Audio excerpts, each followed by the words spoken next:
Okay. Okay, so I will start again.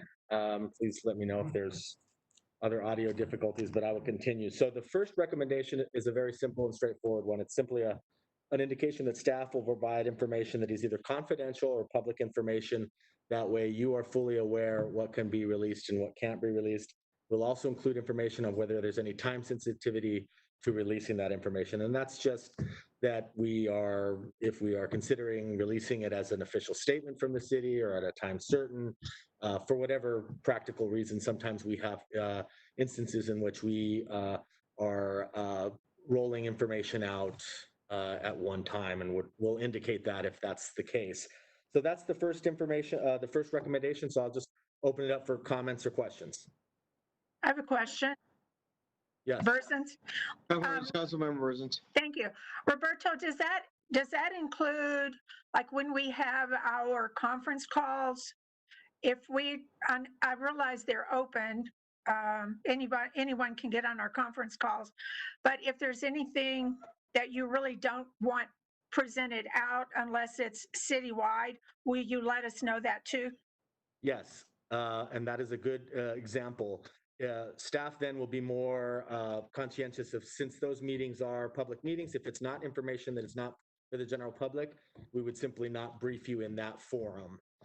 If it is, then we will provide it in that forum and say it's up to you and your discretion if you'd like to share that information on your websites or platforms or however you'd like to, newsletters, et cetera.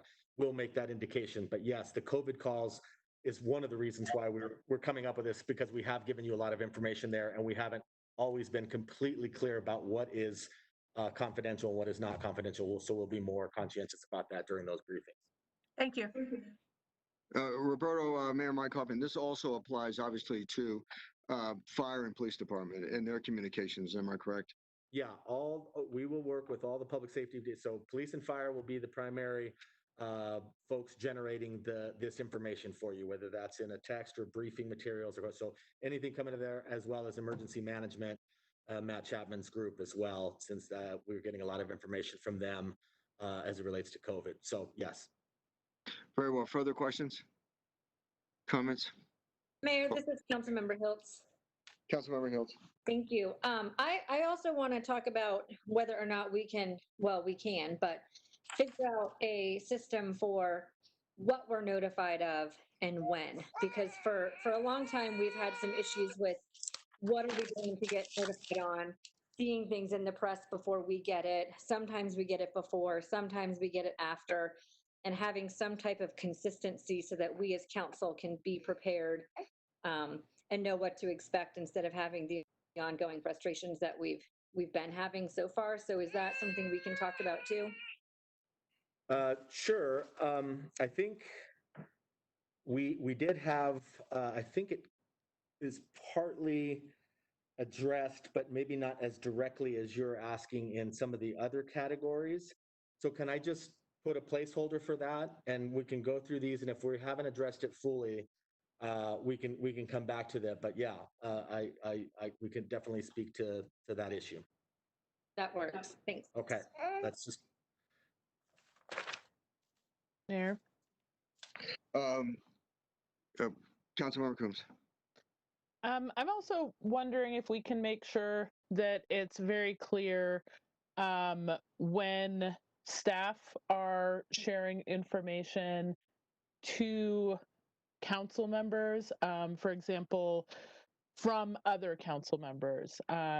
If someone is working on an ordinance that's their work product, not sending that out when it's incomplete and making that clear as what the procedure is. Sure. I don't know if that's in a communications, and this was more kind of general public information protocols, and that's more what I'm hearing is you're describing an internal process, which if you have a work product that's either begun with the city attorney or with a staff member, that there's a protocol for when a council member wants that information shared or doesn't want that information shared. Is that accurate? Yes. Okay. This does not address that, but we certainly can put some protocols around that. This was more for kind of general information for the public that we would be providing, but I know that issue. I've seen that issue occur, and we certainly can look at some similar protocols, but for that internally, if you'd like, because I know that we have had the instance where council members have asked the city attorney's office to keep an item confidential that they're working on, but then it's not shared with staff, so that staff doesn't have an opportunity to provide a recommendation. So it goes both directions, in which we want to have a way that each side knows when they need to know and can provide the adequate review if that's what the council member desires. Yeah. So we'll put a placeholder on that. Yeah, Thanks Councilmember for Coombs, I looked to the Colorado General Assembly has a great process in terms of what is proprietary information, what is not, and procedures whereby the members are asked specifically whether or not they want it shared and who is going to be shared with at the start of the drafting process. Roberto, please proceed. Thank you, Mayor, and I will look at that state legislative process for some ideas. Mayor. See, Councilmember Gruber. So I want to make sure, though, that if something is being put on a committee agenda, once it's announced that they want it to go on a committee agenda, that information is public at that time. Well, why don't we, Councilmember Gruber, you're referring to the drafting process or in that process? Correct. So after. Yeah, let's say, I think right now, that's not a part of, That's I think we're exactly gonna. part of this, Mayor. That's exactly what she's It talking is? about. Is that Yes, but what I mentioned, Councilmember Coombs, was to address it separately. Roberto, this is not part of the communications, am I correct? It's indirectly related. I think what Councilmember Coombs is asking for is how information is shared internally between the departments and council members, city attorney's office, and city management staff, which isn't really directly what we're talking about here. But to Councilmember Gruber's point, I think if a council member puts it on the agenda, then by definition, it is a public item. And so she or he has decided that that item is now a public, Sure. for the public. So I think that's the point that's being made, but we're not directly addressing that with this. Can we schedule this for another study session? This one part, Councilmember Gruber, I think is very important. Councilmember Coombs, but it's not germane to this specific agenda we're dealing with. And let's schedule that for another conversation. Roberto, please proceed. Okay. The second recommendation is just more broadly beyond public safety. So this is just the first recommendation was specific to public information from the public safety departments. This is just in general on any topic, a ribbon cutting, an announcement, an impending pool closure, something that is occurring that the staff is briefing council on, that we would provide similar to the public safety, but mark it confidential for general public release, or to be held, quote, held as part of a communications rollout, e.g. press release. So similar, but another recommendation, expand to other things. We've had the instances where we are bringing forth information and some council members would like to provide that to the general public. Some council members want to be able to roll that out because they have a particular interest. They are part of that process. We just wanted to make sure that we had a process where that information was marked for council to be able to understand how it would be disseminated. So I'll stand for questions. Questions? Seeing none, please proceed. So the next topic is the role of the communications department. And what I outlined in the memo is 4 bullet points that generally constitute the majority of the substantive work that the communications department provides for the city and for the council in particular. Number 1, publicizing council town meetings in partnership with council staff. Second, assisting with media requests on matters of fact for the city and for matters for which the entire city council has taken a position or formal action has been approved. 3, producing press releases, talking points, FAQs, and other communication pieces for the mayor and individual council members to utilize on their platforms and at their discretion, granted a majority of the council has taken a position on the specific matter. And 4, preparing marks and talking points specific to the mayor pro tem and mayor, for the mayor and the mayor pro tem when officially representing the city. So for example, the state of the city address, the communications department works closely with the mayor to provide and help in those drafting of those remarks as an example. Obviously, if a council member decides, or the mayor, that they would like to respond to media or provide, that's obviously clearly still your individual prerogative and up to you. What the communications department is focused on and has been historically is on matters that the majority of council has supported, and that is how we have moved forward before. The intention there is to be able to speak as a body, with the general public receiving a consistent message that the majority of council has agreed upon. We do that because it becomes difficult if we have separate messages coming from various individual council members or different folks. It creates some confusion from the general public about whether that information, and assuming that that information is all, there's no contradictory information, or if, we just, it kind of general communication principles is to have that one voice. And so that's why we look for the majority of council before we move forward. Having said that, we wanted to provide a couple of recommendations because we don't have right now a very formal process or even an informal process by which to approve staff support for communication activity on a specific matter. So often staff can be in the position where maybe one or two council members want to move forward on something, but several other council members, or perhaps not the majority of the council, want to move forward on a particular matter in terms of communicating or issuing a press release, et cetera. And so I'm offering a couple of recommendations here as a discussion point. So the first one is to have a process similar to what we do in FSIR.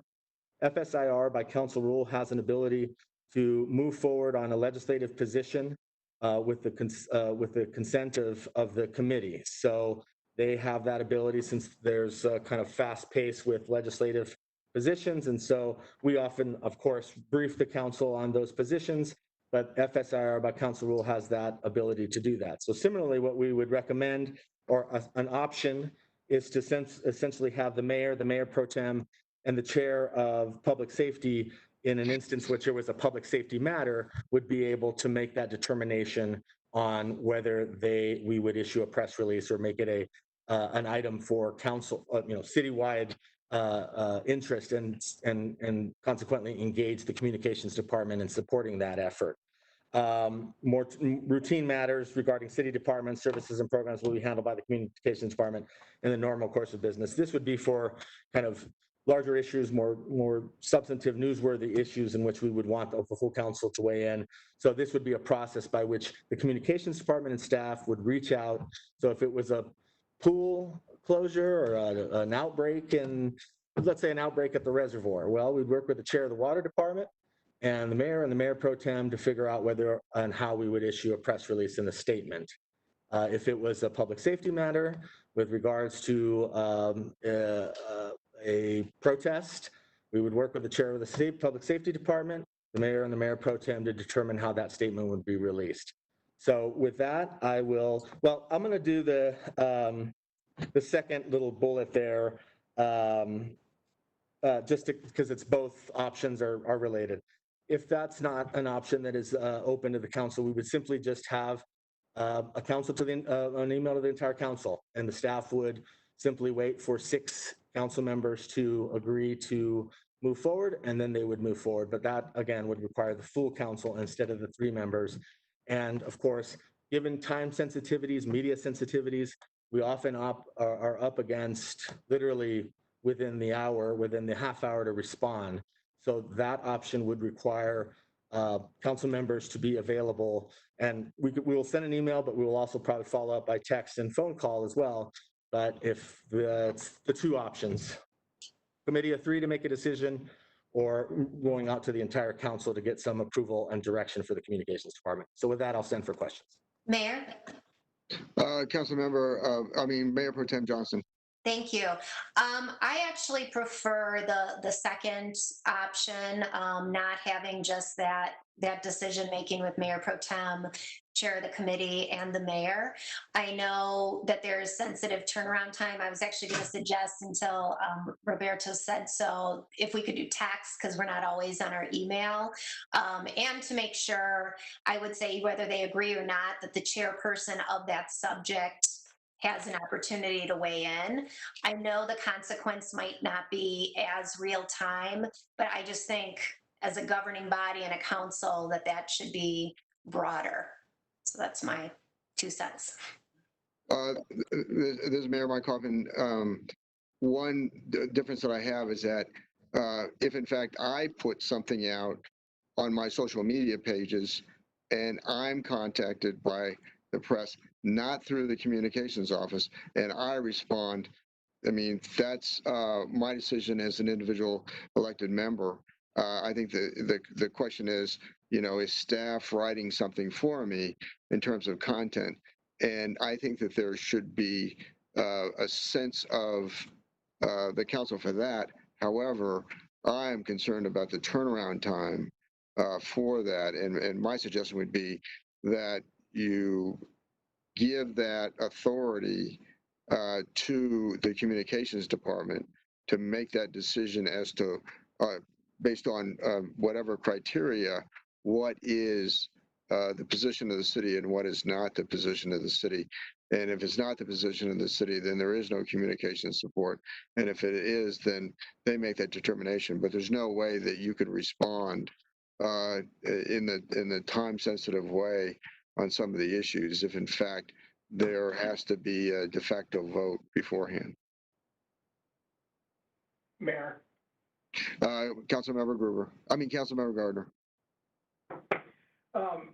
So 2 things. First, as far as statements from either the mayor or any council members, obviously we're all free to make statements whenever we want. I just think it needs to be made clear that it's coming from that individual member and or the mayor. As far as the 2 options that were presented here, I feel pretty strongly that we need to use the second option for a couple different reasons. But, I understand the time sensitivity sometimes, but I would say that there's probably times when we could anticipate that something's coming forward and approving a statement in advance would work.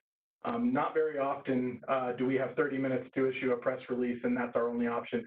Not to mention we all carry these around that allow us to communicate at all times pretty quickly. And so if a statement's coming from City Council, then I think City Council needs to have the opportunity to weigh in on it as the elected body in the city. Further discussion. Roberto, please proceed. Okay. The second recommendation is that historically, you have had, as individual council members and the mayor, lots of different platforms for which to put out your information, whether that's a newsletter, whether that, as the mayor mentioned, a personal Facebook, your own social media, to provide that information on city business and city issues, as mundane as having, a neighborhood block party to information about COVID and business assistance grants and vital resources to your community. For the latter, you've typically maintained your own social media accounts, and you've worked individually to do that, to disseminate that information in whatever form you've liked. That's historically how we worked with this council and previous council, and we have not used the communications department or council staff to assist with that. However, we've acknowledged that there is increasing demands placed on the mayor and the council to provide that information, and increasingly demands and questions that are put in front of you to do so. We have tried to provide, in certain instances, packets of information, FAQs on particular issues, in which we then provide that to you, and then you simply move them forward in your platforms as you see fit. if the recommendation here is simply getting a sense of the council if they want to do more in that area and have more support from staff, specifically the communications department, to assist in that. And if you do, we don't have a specific recommendation here other than to say we can, as a department and the communications department in particular, can look at repurposing some of their resources to provide that. It would be a longer conversation, obviously, but we simply wanted to put it in here as a recommendation since we have had many council members and others ask for additional resources and assistance as they try to provide communication. So we wanted to be sensitive to that. So with that, I'll stand for any questions on that recommendation.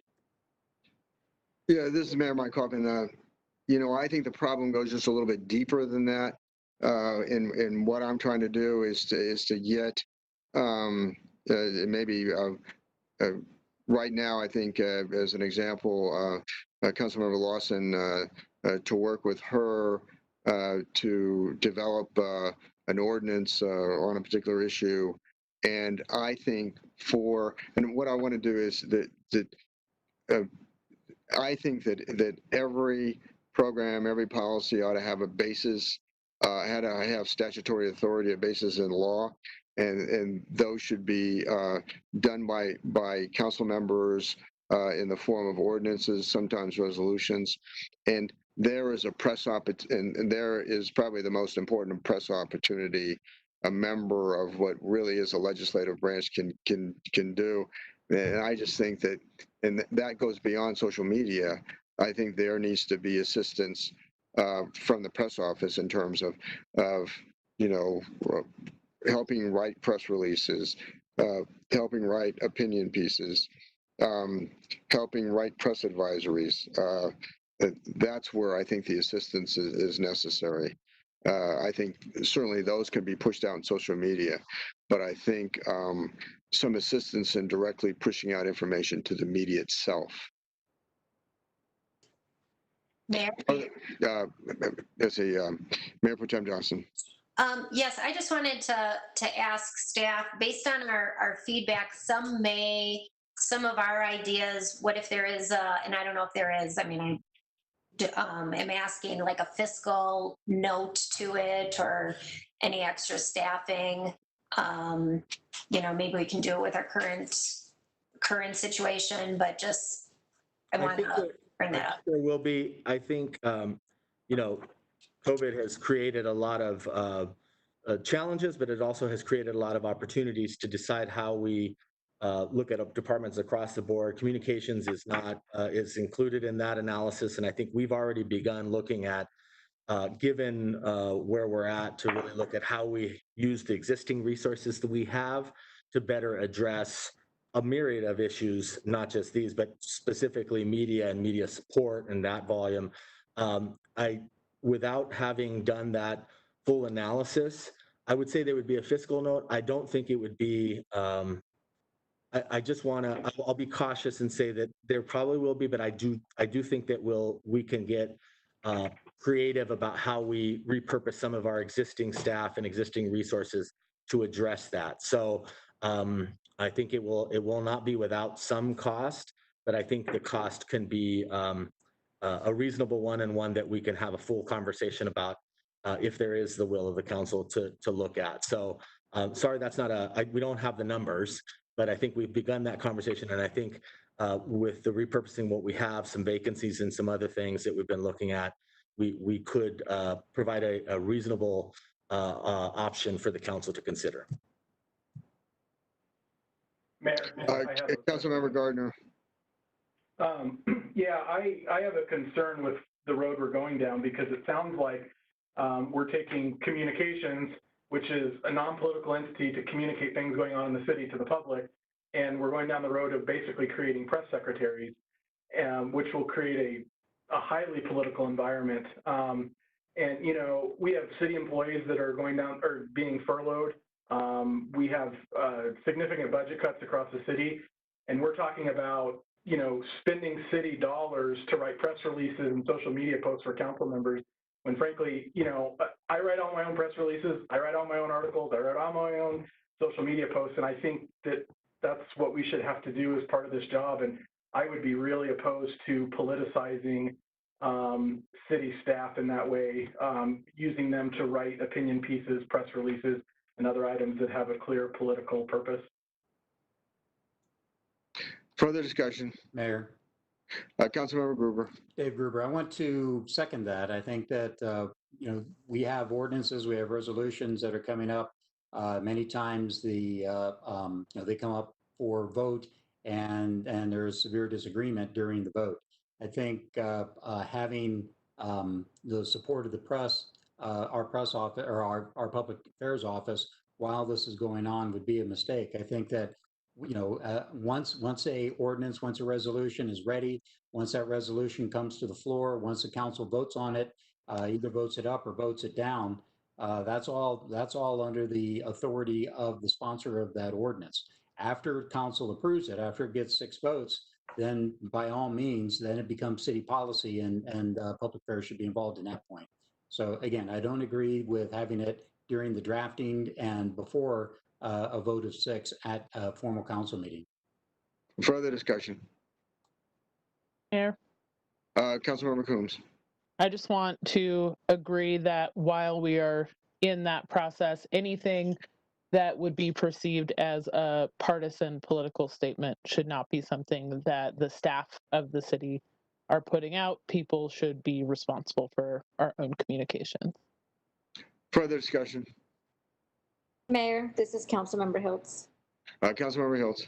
Thank you. I also, and I've done this, I've been through this process already, but I also just think it's important that if any particular council member is going to be quoted in a press release, that they be given the opportunity to review it before it's put out, because there have been situations where that has been pushed out by before that council member had an opportunity to review it, and then it was too little too late. And I think that can go to intent. And so we need to also make sure that if we're going to be utilizing, like Councilmember Gruber said, I agree, when there's a majority vote and we move forward on something and have that in an official capacity versus individual partisan statements, that anyone who's quoted be given that opportunity to make sure that their voice is accurately represented if they're being quoted directly.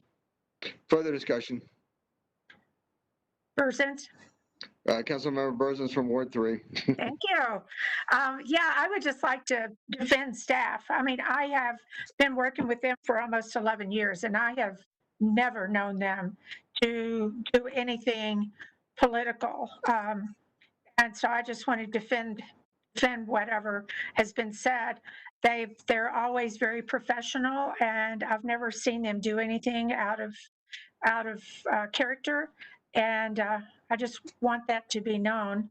I've been very happy with them, and no problems. And I defend you, staff. Further discussion? Roberto, please proceed. The next item is the protocol for citywide press releases. As I indicated in the previous portions of the memo, staff generally draft these press releases and often include a quote from the mayor and appropriate council member, and releases do not promote any partisanship or publicize the individual activities of the mayor or any individual council members. And so what we're recommending is, as we outlined with the recommendations for the communications department, is a process that should be adopted to approve whether a press release should be issued on behalf of the mayor and the city council. I think Councilmember Hiltz has alluded to a couple of instances. That's what we're trying to address, is if a press release is to be issued on a particular matter, how would the council like for that process to unfold? The communications department can circulate that press release to all council and look for 7 folks, and then make sure, of course, to get approval for the quotes, whether that's from the mayor or an individual council member. But we are looking for direction on how you would like that to roll out. Our recommendation is that if you are, and I think I heard the council landing, or maybe not, but at least several members landing on the full council being able to weigh in on communication support. in the same vein, in the press release, I would recommend that the council also have that approval process as well, that if we are releasing a press release, that the full council be able to review that, and that 6 folks say yes to that, and then also approve the quotes that are being included, whether they're from a council member or the mayor, before it being formally released. That would require some responsive time, but I think given phones and texts and emails, we could make that process work and it wouldn't be too clunky. So that's the recommendation, and I'll look for questions or direction from the council. Discussion?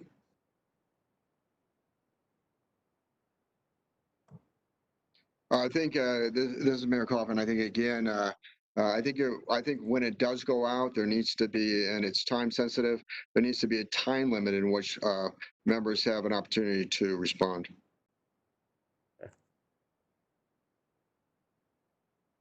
Further discussion? Seeing none, please proceed. So the last item I saved for last is the social media staff support. As Councilmember Gardner indicated, the historical practice has been for the social media, and how individual council members do that is really their prerogative and how they want to use that tool for their communication purposes. We have not traditionally provided direct maintenance of individual council member social media accounts, including posting or responding to comments. We simply have not gone down that road for a lot of reasons that have been already articulated, but mostly due to the fact that it would be nearly impossible to be able to provide that kind of support given what we have on staff. I have provided also in the backup a presentation that the city attorney's office provided, I believe in 2018, on social media and the use of social media and the manner in which the mayor and the council members use that, and some of the legal issues and guidelines that you should have. There's no staff recommendation here, but this has been a consistent area of questions from council members about what can be posted, what can't be posted, and particularly what is staff role in regulating that. The short answer is not very much, and it's not very much because that really is your First Amendment right to put and place what you'd like on your social media accounts, your personal accounts. Now, Rachel Allen is on the line.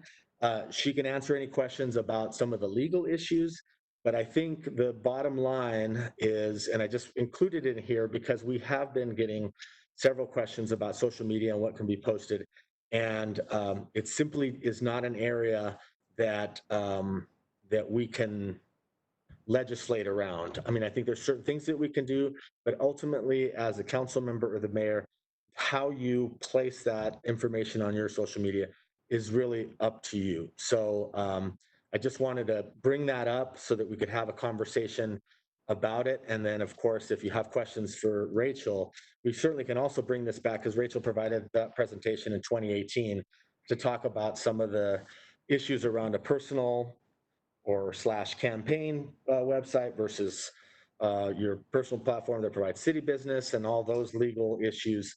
So we were happy to bring that back, but I did want to bring it up since it's been an issue in terms of communications and communication protocols. So with that, I will stand for questions. Discussion or questions? Mayor? Mayor Pro Tem Johnson. Thank you. I do have a question for the city attorney in terms of, I know in the backup we talked about what's posted is subject to Cora. And even though with my Nicole Johnston for Aurora, I say it's, you know, my own beliefs and not an official sanctioned city event. I just wanted to see the protocol, if it is still kind of our own, but it's a public post, on removing posts, because I had a situation where I put something up just for a resource and getting some backlash for it. Thought, oh, should I take this down and put something else? But I was like, nope, I gotta keep it up, and I don't know if I have to or not. So if you could Sure. in on that for me. Thank you, Mayor Pro Tem. This certainly is an area that's fraught with different legal implications. As you very well know, when you're on your official city social media site and you make a post, it's automatically First Amendment. I mean, that's creating a public forum. And so your question is, if you make a post and then for whatever reason decide to delete your own post. Now, there may be political ramifications, but there's not going to be legal ramifications to removing your own post. Where this becomes an issue, and we've seen this litigated at the federal level and at the state level, is when, let's say, an elected official removes the comment of a constituent or a citizen comment. That's when you're infringing upon an individual's First Amendment right. If you're removing your own comment, there shouldn't be a legal issue there. Thank you. Further discussion. Mayor, I'm sorry, who is this, sir? Councilmember Moody, Oh, Councilmember Mario, sorry about that. I feel like we need like voice changers so that you know. Which, Sometimes the pictures don't show up, and so it's. yeah, it's I please usually go. it's between us three, me, Allison, and Nicole. But does that also count? This is a question I think for Rachel. Does that count with not allowing public comment in the first place, or Yeah. can you give me a pine on that? So you don't have to allow public comment on your social media sites. While you are creating a public forum by posting there, you don't have to allow citizens to comment on your posts. You can turn off comments, and that's perfectly acceptable. Again, there may be some political ramifications, but legally, there wouldn't be any ramifications. The ramifications come in if you delete a particular comment. Like, let's say I post something under one of your, let's say you make a comment, Councilmember Murillo, I post, tomorrow afternoon, join me for the Young Nazi Youth Party. We're going to be hosting a protest. At that Never point, heard of that. right. So you know. Not something I would post, but but if I were to, just very hypothetically speaking, at that point, if you deleted that post, that would be a content specific regulation. And so maybe you would post under that, this isn't a post that I approve of. This isn't something I endorse. This isn't something I plan to attend. But again, you do not have to allow that comment at all.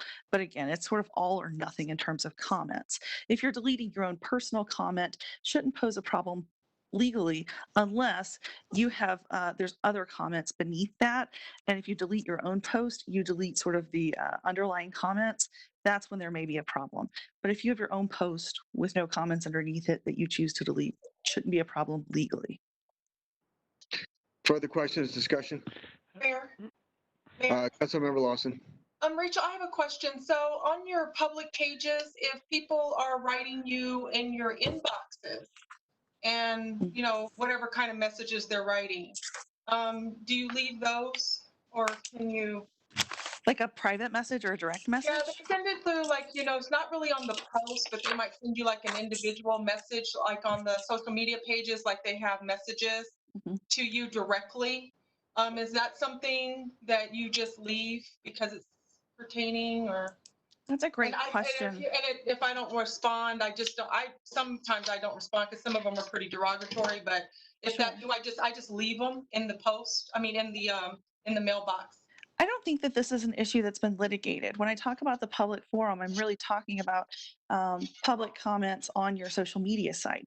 If it's a personal message or direct message, I don't think that that's been litigated. But again, let me think through. Let me look into it and get back to you. Because in terms of it is on the public. It is on my public pages. Okay. So I'm just saying I leave them. I don't respond to people who do the messaging. Some of them are pretty. That's probably. I just leave them, but I don't respond. But I just leave it because I'm thinking it's a public record in some way or the other. Yeah, that's probably the very safest bet is just to leave it. Okay. Certainly don't leave it. And it's probably a good practice for Cora, just to leave those private messages, direct messages, or other messages by constituents. Okay. Thank you.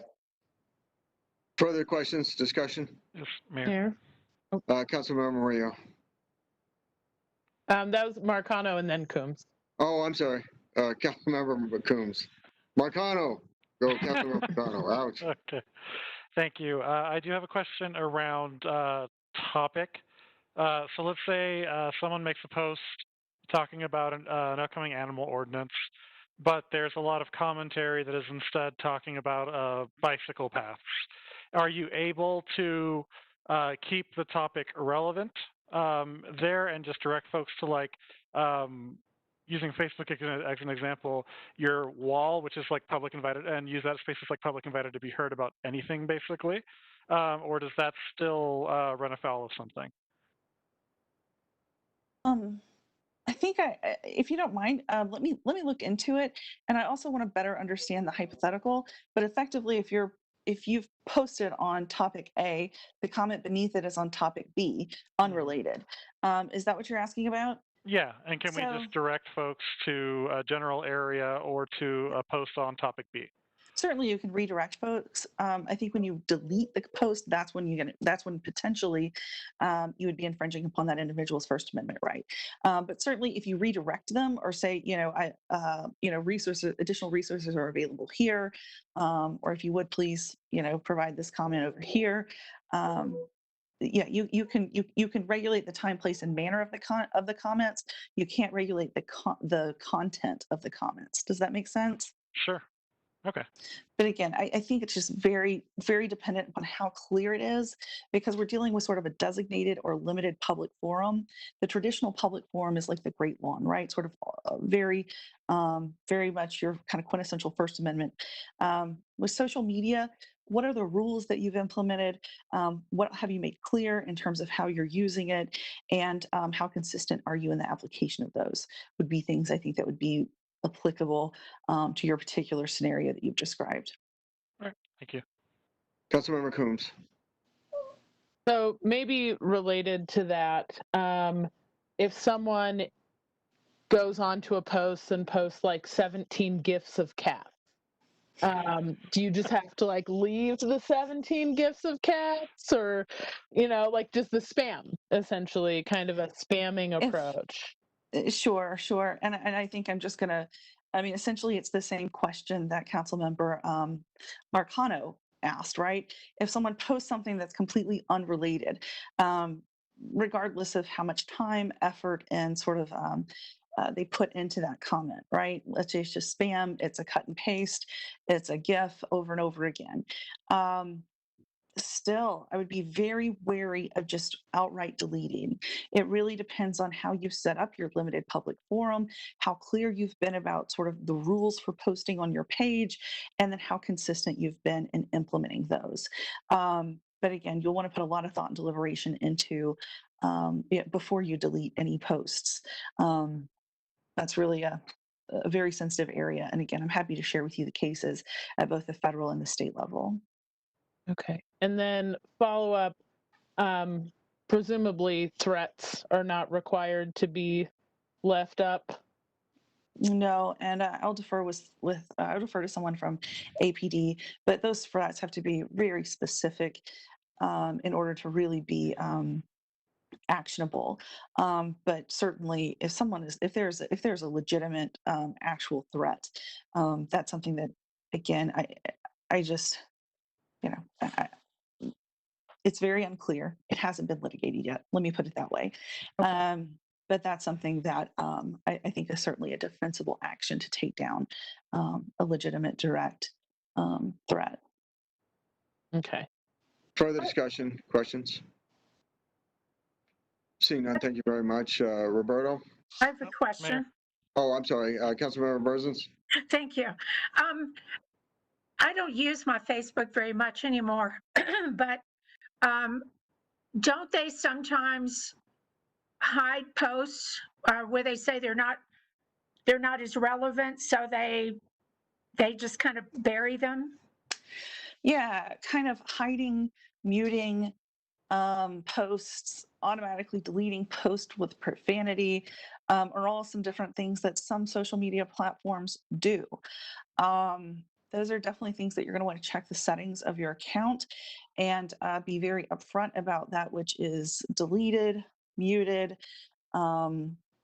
hidden, so that the rules sort of your limited public forum are very clear, upfront, and consistently applied. Thank you. Further questions, discussion? Seeing none, Roberto? That concluded. I did want to go back to Councilmember Hiltz's initial question about the manner and the timely manner in which they receive information before it is made public. And I don't think the information we shared hit that directly. And so I would only say, and then throw it to Councilmember Hiltz, that we try as a staff and we'll redouble our efforts to make sure that that information that we're providing to you is, you're the first one to hear it, and we don't want to, we try our best to make sure that if it's information that we have, that you hear it first before you have to read it in the newspaper. That's kind of something that we try to do all the time. Sometimes, for a variety of reasons that are out of our control, sometimes that information is leaked. Other people have it. We sometimes don't have it. But if it's information that we have, we will always make an effort, either through email or a briefing or the COVID call or however the forum works, to provide that information. I don't know that we can legislate that or put a protocol around it, unless I'm open to ideas, but other than to say we will do our very best as a communication staff, and then also just as city staff, in terms of making sure that council is apprised of information before it's made public. So Councilmember Hiltz, I don't know if what we discussed addresses that, other than to say that we will try to meet your request. I appreciate that. And I'm happy to connect with you offline and go more in detail than, I know we're over time, so we don't have to do that now. Okay. Further question? Go ahead, Roberto. Sorry. Yeah, I would just propose, since we are over time and we really wanted just to get through this, I'm happy to come back with Councilmember Coombs' question about information internally and how that's shared between departments, as well as some of what I think I've got through my notes on terms of getting some clear direction and getting some resolution on the actual recommendations. I think I heard several comments, but we didn't really vote on anything. That's not really what we're trying to do in this meeting. But I can come back at another study session with the opportunity to actually take a recommendation and vote on it, and then also the two items that came up, perhaps with Councilmember Coombs, with regards to how staff shares information internally. Relative to drafting, okay. Right, relative to drafting. So if that's a path forward, we could do that at an August study session. Okay. 1B, public comment rules. Nicole, do you want to start this one, or do you want me to start? Yes, I can tee up, and thank you for the previous comments, because I had in my notes, there were some things like a time limit for letting council know in some other areas that I wanted to make sure we'd come back to council with a more formalized recommendation. Right. So thanks everyone for your feedback. Yes, so public comment. I wanted to make sure that we weren't discussing this for the first time in the rules committee, that we would talk in study session.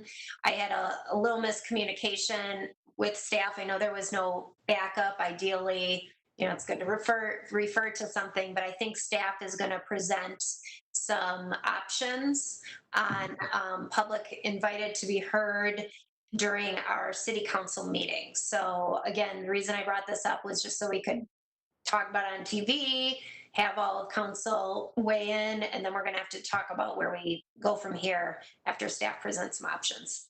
So it's all yours, Roberto. Okay, so I will walk through this, and again, apologies for not providing backup, but I think we're all very familiar with the issue.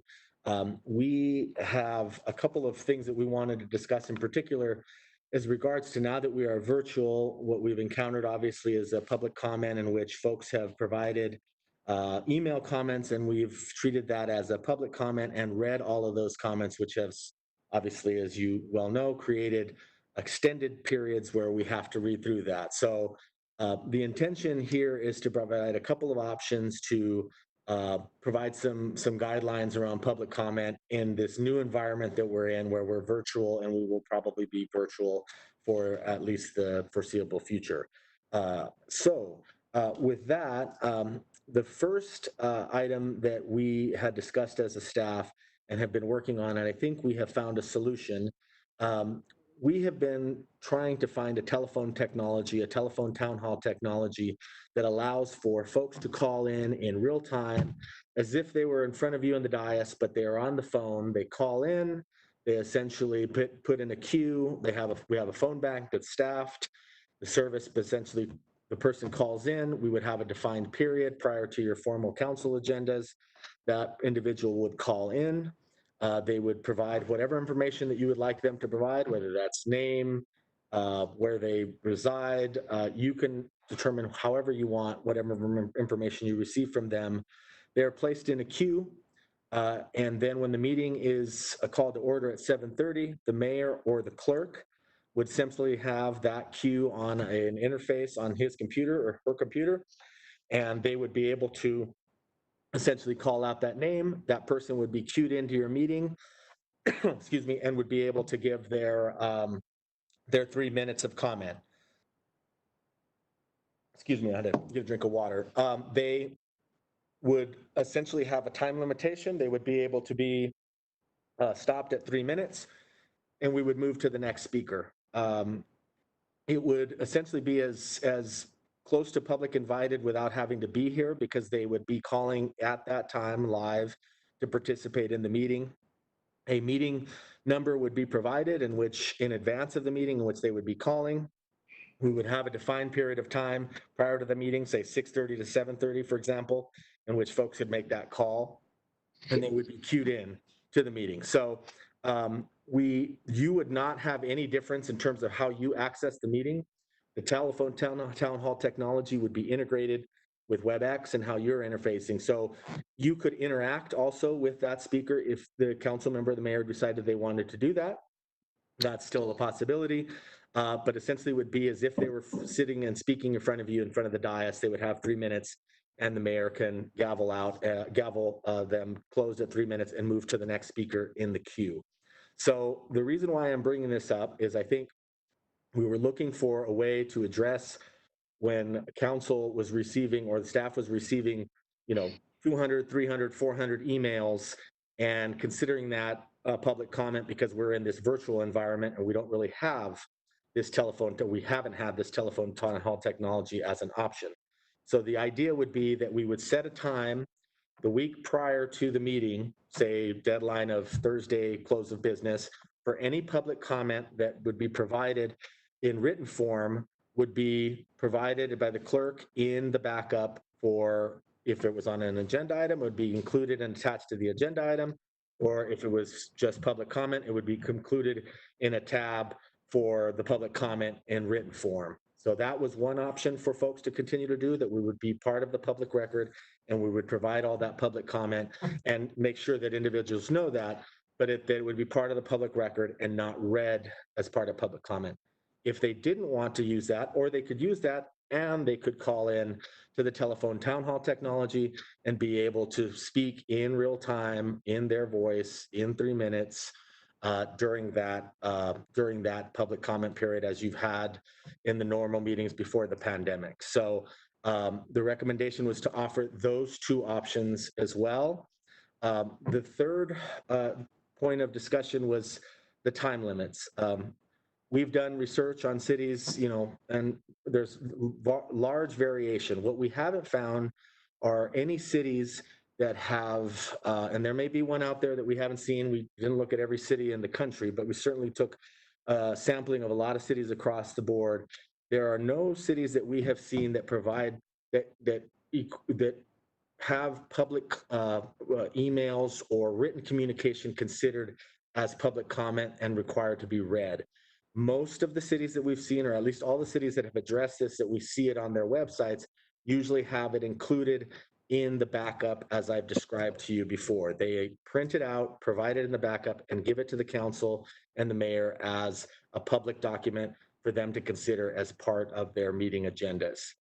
The final, and so I can give you just a general flavor of some of the cities in the metro region that we looked at, including maybe a couple of cities outside of the state. Denver has had a lot of shifting, but they provide a 30-minute time limit at the beginning of their meeting. They require all of their speakers to register and to sign up and they basically have 30 minutes. So however many speakers they can fit in those first 30 minutes is how many they allow. And that's the extent of what they provide, and it's time limited. Boulder, registering again in advance. You have to register online in advance of the meeting. It's a 2-minute limit, and there's a 20 individual limit. So essentially 1 hour that's provided total for public comment that's not on an agenda item. Most of the other cities we also looked at, Lakewood has a 3-minute limit per speaker. They don't restrict to total time. And Arvada has a public comment period as well during business meetings, but they only do the first Monday of each month. They don't do every meeting. They only do the first Monday of the month. And there's a 3 to 5 minute max per speaker, depending on the life, but there isn't any time restriction on the total public comment. Thornton has up to 3 minutes per speaker, and they have 1 hour total max for public comments on their regular formal agendas. So I just wanted to give you a flavor that you have some that don't have time restrictions, you have some that do definitive time restrictions, but you don't have any cities that are reading emails or reading emails that are sent in and considering them public comment. They're included in the record, and they have laid out processes for that, which we can do, but they're not included in public comment. Most of the meetings in the virtual environment that we're in for other cities and municipalities have some form of what I've been describing to you in this telephone town hall technology. So I think once staff felt that we have comfort with that, and we're working through the final test running for an event this week, and hopefully having the kinks worked out, we hope to have it sometime in August to go live. We think with that option, that will help to address, since there's no public comment, if the only ability was for email, then we really didn't have any options for folks to do otherwise, and we think we do now. With that, I'd like to also staff have a recommendation to limit that public comment to maybe perhaps 30 minutes on the front end and 30 minutes on the end of the meeting, simply for a couple of reasons, and one being primarily the amount of business that is occurring on the regular agenda. I'm certainly not giving it any more weight than public comment, but I'm certainly trying to just find, staff is trying to find a little more balance in terms of the public comment and perhaps a water acquisition or the investigation of Elijah McClain, just having some balance in terms of how much time we provide for that, but also provide for the council to consider that at an hour of the day in which a good majority of people can tune in, rather than considering those items and making decisions on those items at midnight or 1 or 2 in the morning. So with that, I will pause and only just real quickly recap that we are recommending a written option for folks to provide public comment that will be accommodated in your backup, a telephone town hall option in real time during the course of the meeting, during the public invited, a time limitation for that public comment, and then a final option, which I was looking at my notes, I failed to mention. A final consideration is Denver and other cities have also created public invited to be heard separate meetings that are just completely devoted to that. So that if you wanted to provide a fourth opportunity, that you would have a meeting that was just strictly devoted to that. So the meeting Mondays where you don't have formal agendas, you would simply have a 1 hour, 2 hour meeting where anybody could come in, and you could use the telephone town hall technology for that as well. I would offer that as yet another option if there's will on the council to provide another opportunity. So these are just options. The staff will obviously take the direction of the council, but we wanted to give you a little sense of what we could do and what we could provide to provide adequate opportunity for public comment for the community. So with that, I'll send for questions. Okay. First of all, let me just say, I think members are pretty familiar with this issue, so I hope that we could give some direction to staff today. Mayor Pro Tem Johnston. Thank you. Thank you, Roberto. I'm going to answer some recommendations with a possible recommendation for staff to think about. I really like an option is one of the tools to have written comment in our backup. I would just ask if staff could then move back when the agendas are available to the public. I think some of our issues are, by the time the public gets to it, it's really close to the council meeting. I know with that, I'll put an asterisk that would mean the last minute changes, that we try to add something on the agenda. And I know staff is always really accommodating. So just seeing if staff can come back with some recommendations of getting that public agenda out sooner to incorporate, for the public to be able to have that incorporated into our backup material. Further discussion?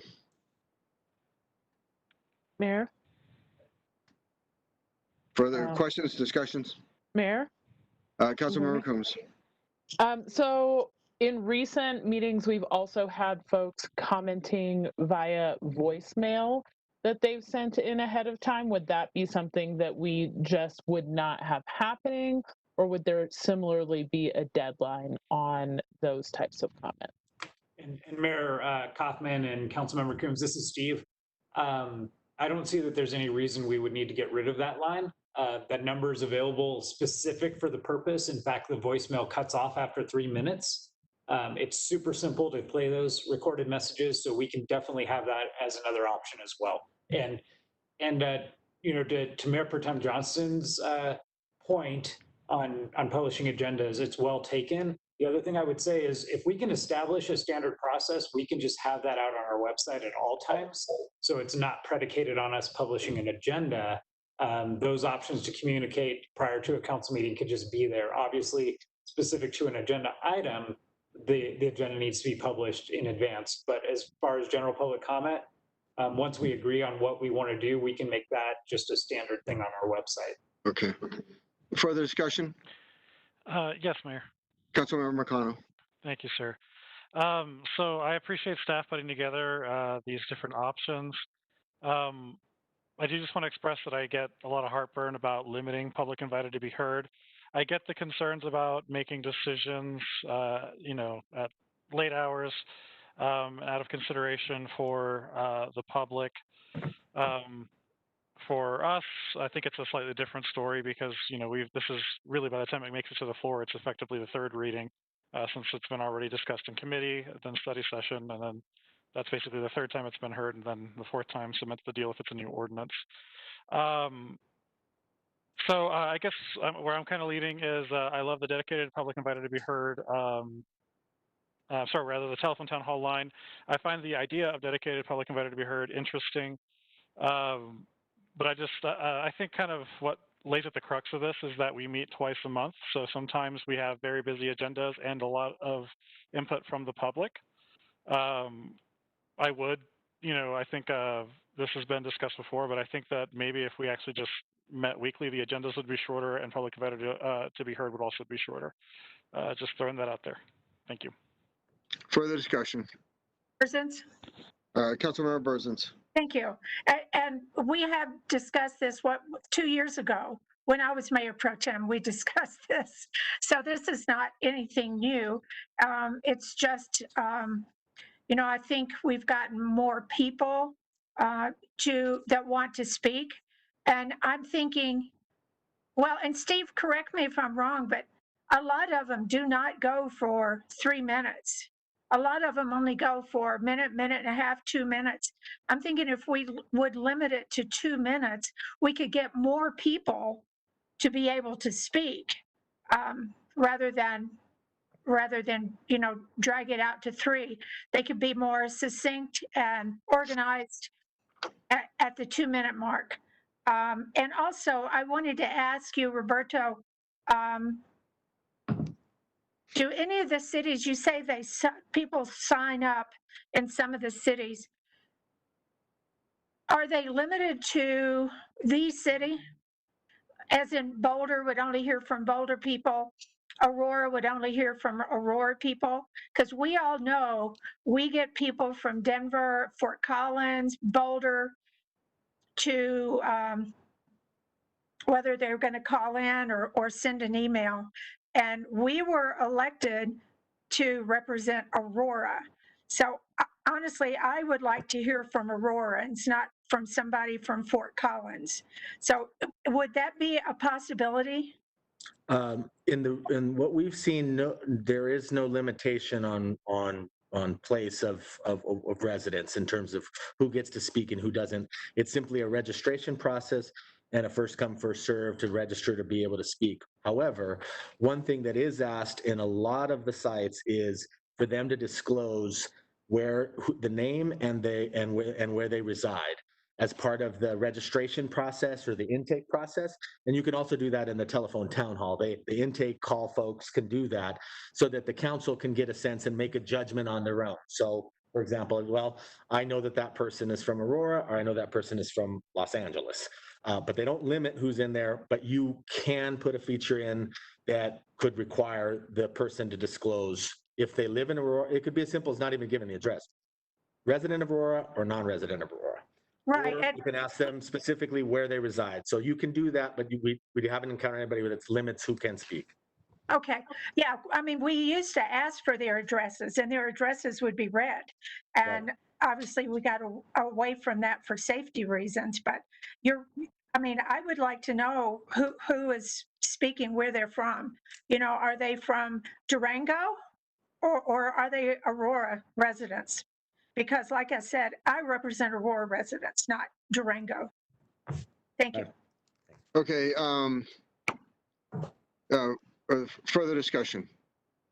Let me just, Roberto, is this a good, I've got a list of things that seem to define the different decisions that you have mentioned.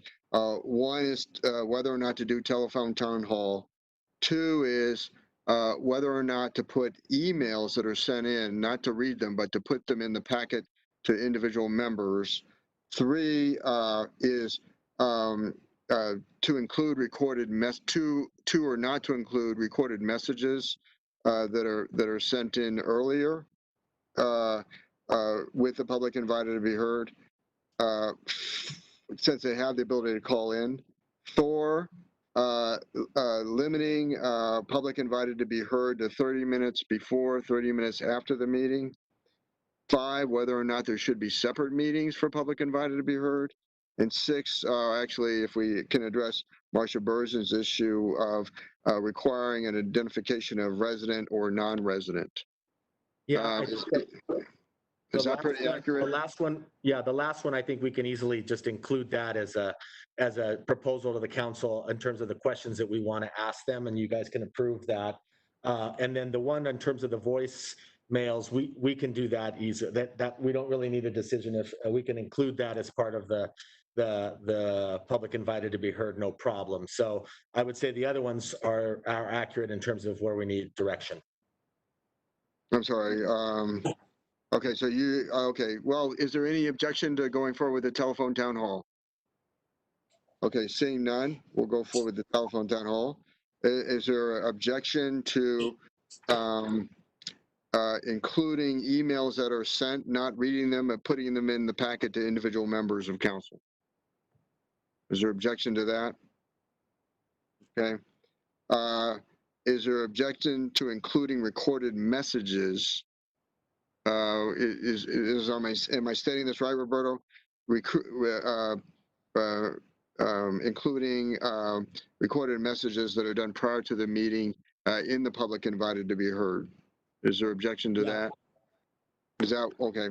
That's right. I think what we're saying is, if the telephone town hall, if the intention of the council is to require the person to, in real time, live, make the effort to call at 7:30 and be on the line, then we can do that. If you want to have the opportunity of people to still record voicemails, even if it's on a Saturday prior to the meeting and still be included, but they wouldn't be doing the live and they wouldn't have that requirement. I just want to make sure that's clear that you're okay giving one constituent that opportunity and the other would have to call live. We can do both, as Steve mentioned. We can include those just seamlessly in the comments, but there is a difference there in terms of what we're allowing. So I just want to make sure to be clear there. We're happy to do either way. Okay, so, so the right, if I understand this right, the recommendation by staff is simply to go with the telephone town hall and not to accept recorded messages to be listened to during public invited to be heard. Is that accurate? My first gut is to say that just in interest of fairness, that if somebody spent the time and to more reflect what you see in a normal council meeting before the pandemic, when somebody took the time to come down to the council meeting, stand up, sign up, and make their comment, that having that more just as a live option better reflects that. But that's a council decision in terms of, we're in a different environment with pandemic. If you still want to be able to provide the voicemail option, certainly that's an extenuating circumstance. That could be defensible. I just want to make sure that the telephone town hall is really real time and making people come in and call in and wait just as if they were in the Okay. council chambers. So I'll tell you what, I'm Mayor? gonna, yeah, Councilmember Coombs. Would it be possible for the folks that did choose to call in and are in the queue to run through the queue first before playing pre-recorded messages, just in the interest of respecting those folks' time? That's a good option. That's a very good option. Yes. Okay. Further discussion? Okay. Let me put it this way. I think because we have the telephone town hall, we should not include recorded messages. Is there objection to not including recorded messages with a telephone town hall? Yes. Yes. McConnell moves. I have a question, Mayor. This is Councilmember. Councilmember Murillo. With your recommendation, are you saying that recorded town halls are available to us prior, similar to emails, I guess, or are you just suggesting that we just don't accept them? I think what we asked the question before. So emails will be included in the packet. And we're going to have the telephone town hall where people in real time can address the council during the meeting. We put no limit on that. No limit has been put on that so far. We'll go to that decision point. And so the question is, should we include or not include? Right now, because we don't have a telephone town hall, we have the ability to do, somebody can call in prior to the meeting and do a recorded message. And so we would in fact be eliminating that ability by the motion that I made. Okay, so you do not want to include voicemail messages? No, just the telephone town hall. So they'd have to, during the meeting, they'd have to go in real time to do it. Okay. So I object. I don't support that. Mayor? Yes. Mayor Pro Tem Johnston. So I support the telephone town hall. I'm just thinking of someone who does the voice recorded message that it's similar to an email. And are we able to get that message in our backup? Good question. Staff, could you respond? Mayor and council, this is Steve. Absolutely. They come across through the email system. So we would just include the recorded messages in what we send to you, including the email message and the pre-recorded voice messages. So yes, we can absolutely make that happen where you get them in advance of the meeting. Okay. Mayor? Councilmember Coombs.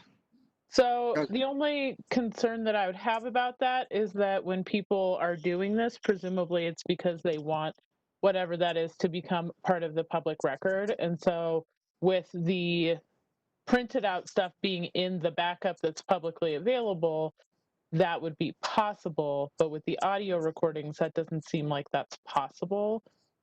So I don't know if there are other options we want to consider, perhaps having those go at the end of the meeting or some other method, because I am concerned about people not having that then be a part of the public record. Okay. Mayor? Mayor? Mayor Pro Tem Johnson. I thought, I just want to make sure Councilmember Coombs, I thought City Clerk Ruger said that was possible, that it would be, that they could take that voice message and transcribe it into our backup. So that would be part of public record. But Mayor Pro Tem, when I was and thanks for that. No, when I was speaking, I meant we would forward the actual audio file, but Councilmember Coombs does have a good point. Transcribing that or getting that into the record is a little bit different than an audio file. So we'll yield to whatever the council wants to do on that. We could do a little transcription if we got them by a certain time and just summarize it and make sure it's written so it goes into the record. That's certainly an option. And then also forward the audio message as well so you all could listen to them. I think that would be pretty simple. So whatever you all want to do, and to Councilmember Coombs' point, if you want them played at the end of the meeting, we can do that too. We haven't, yeah, and we haven't received, I mean, the volume of these has not been overwhelming. It's been, you know, in the probably single digits. So I think it's something we could accommodate, but yeah, we could probably look at doing some transcription if there was only a single. We'd have to monitor that. If it started to become, you know, an issue where we're spending a lot of time transcribing, that's a time consumption. But we've been dealing with single digits on these voicemails, so we probably could handle it. Okay. I could just add to the. Mayor Pro Tem. Thank you. I would support that just so we have that public record, but I do understand with staff and like we said, we are in the outlier of having no system whatsoever right now. So I know other cities do have a time limit to get that into backup, and that would obviously, if the council supported, apply to voicemails as well. But I'd love to have that as part of public record written out. Thanks. Mayor, Councilmember Murillo. just to be clear, that was my recommendation. That's what I was trying to get at when I was asking you those questions. Got it. Sorry. It had to be asked by the Mayor Pro Tem in a different way. Yeah, sorry. I just want to make sure we could do that. Yep. Mayor. Okay. Councilmember Murillo, Marcano, sorry. Yeah, I also just want to bring back up that I think, if I'm not mistaken, when we first moved into remote meetings, that the voicemails were something that we had discussed about maybe maintaining after we went back to business as usual, because it was a matter of accessibility for folks who might have work obligations or some other commitments, but they do feel that they really want to, you know, include something in the public record. So I think that's another part of the reason why I think it's important that we keep voicemails, but I also agree with putting them after folks who are live via Teletown Hall, just to honor their time that they're spending in the real, if that makes sense. Mayor Dave Gruber. Councilmember Gruber. On my phone, and I think many of us have a service where Google Voice will transcribe a voicemail and then send it to me as a text or make it available as a text. I see a voicemail the same as an email, as a recorded conversation or recorded message for a particular person.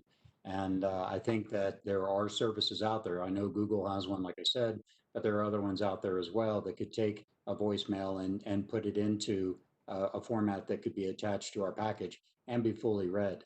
As far as a voicemail or an email being read, again, I think that if a person takes the action to affirmatively communicate with us, we should, you know, during our meeting, we should listen to it. But if a person simply sends us either an email or or sends council an email or something to be read, I think attaching it to the read ahead is thoroughly appropriate. I'm sorry. So want to understand this. So you is that I would like the staff to explore a transcription service like Google Voice. Okay. Okay. So they could take messages and send them to us. Okay. So you're not for having the recorded messages at the council meeting itself? Correct. I am for, for people to call in to be able to get their time to speak to us. Okay. Very good. Further questions, discussion? Mayor. Councilmember Murillo. I'm here, Marcano. I don't know what's going on tonight. Yeah, I do. I think that's an interesting idea that Councilmember Gruber brought up. I just do want to add that Google Voice has kind of a sketchy transcription service. Elijah McClain was renamed Lightning McQueen multiple times in my voicemail, and I was renamed Handsome Man in my condo. And that's how these things would be entered into the public record. So that might become very labor intensive. Okay. So just letting you know. Okay. Further discussion on recorded messages? Seeing none, right now I have, and let me just say, Councilmember Bergen is not feeling well, is not participating tonight, but I have Councilmember Marcano, Councilmember Coombs, Councilmember Murillo in opposition. Is there anyone else who is in opposition? Mayor, just to clarify, the position is to your recommendation, which I thought did not include the latter part of the discussion. So That we will not hear recorded messages during the council meeting itself. That they in council, it can be transcribed and then included in our packets along with the emails, so that it can become a matter of public record. Well, I support both options. I think your initial proposal was just to eliminate it in its entirety. So I would support including it at the end of the meeting, as well as including it in our backup transcript. Okay. Is there anyone else in opposition? Seeing none, then recorded messages will not be heard during the meeting, but will be part of the official record, and members will get a transcript of those recorded messages. Mayor, Or we'll have that. I'm sorry, Steve, go ahead. Yeah, just to be clear, transcript for the record for sure, for the written, but we'll also forward the actual voice messages to the council as well. Very well. Okay, the next is whether or not public invited to be heard should be limited to 30 minutes at the beginning of the meeting and 30 minutes at the end of the meeting as per staff recommendation. Discussion. Mayor. Councilmember Coombs. I think,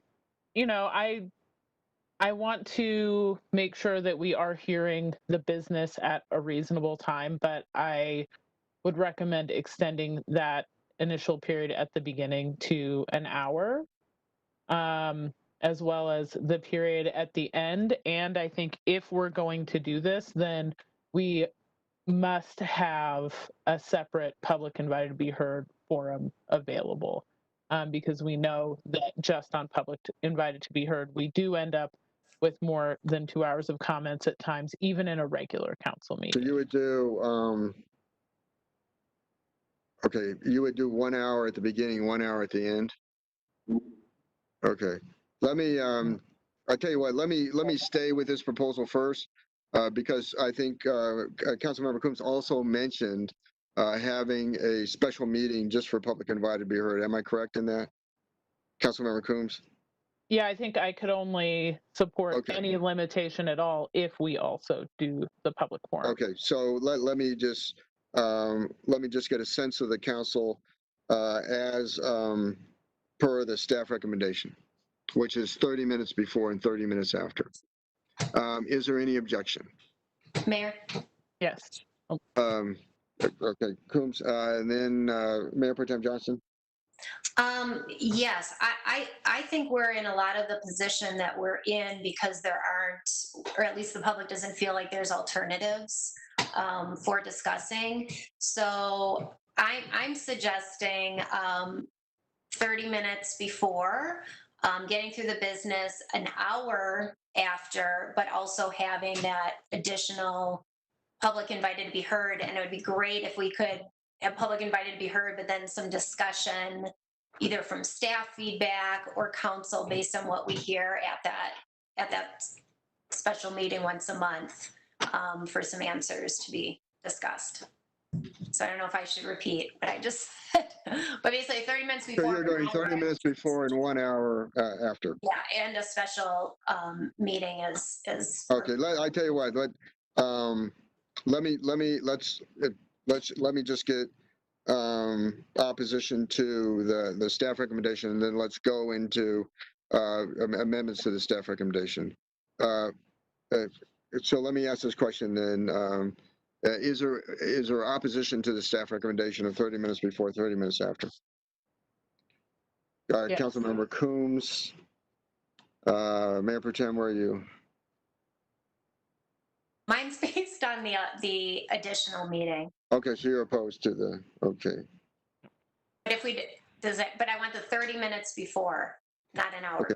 Who else is opposed? I have Councilmember Coombs, Member Pro Tem Johnston is opposed to 30 minutes before and 30 minutes after staff recommendation. Who else is opposed?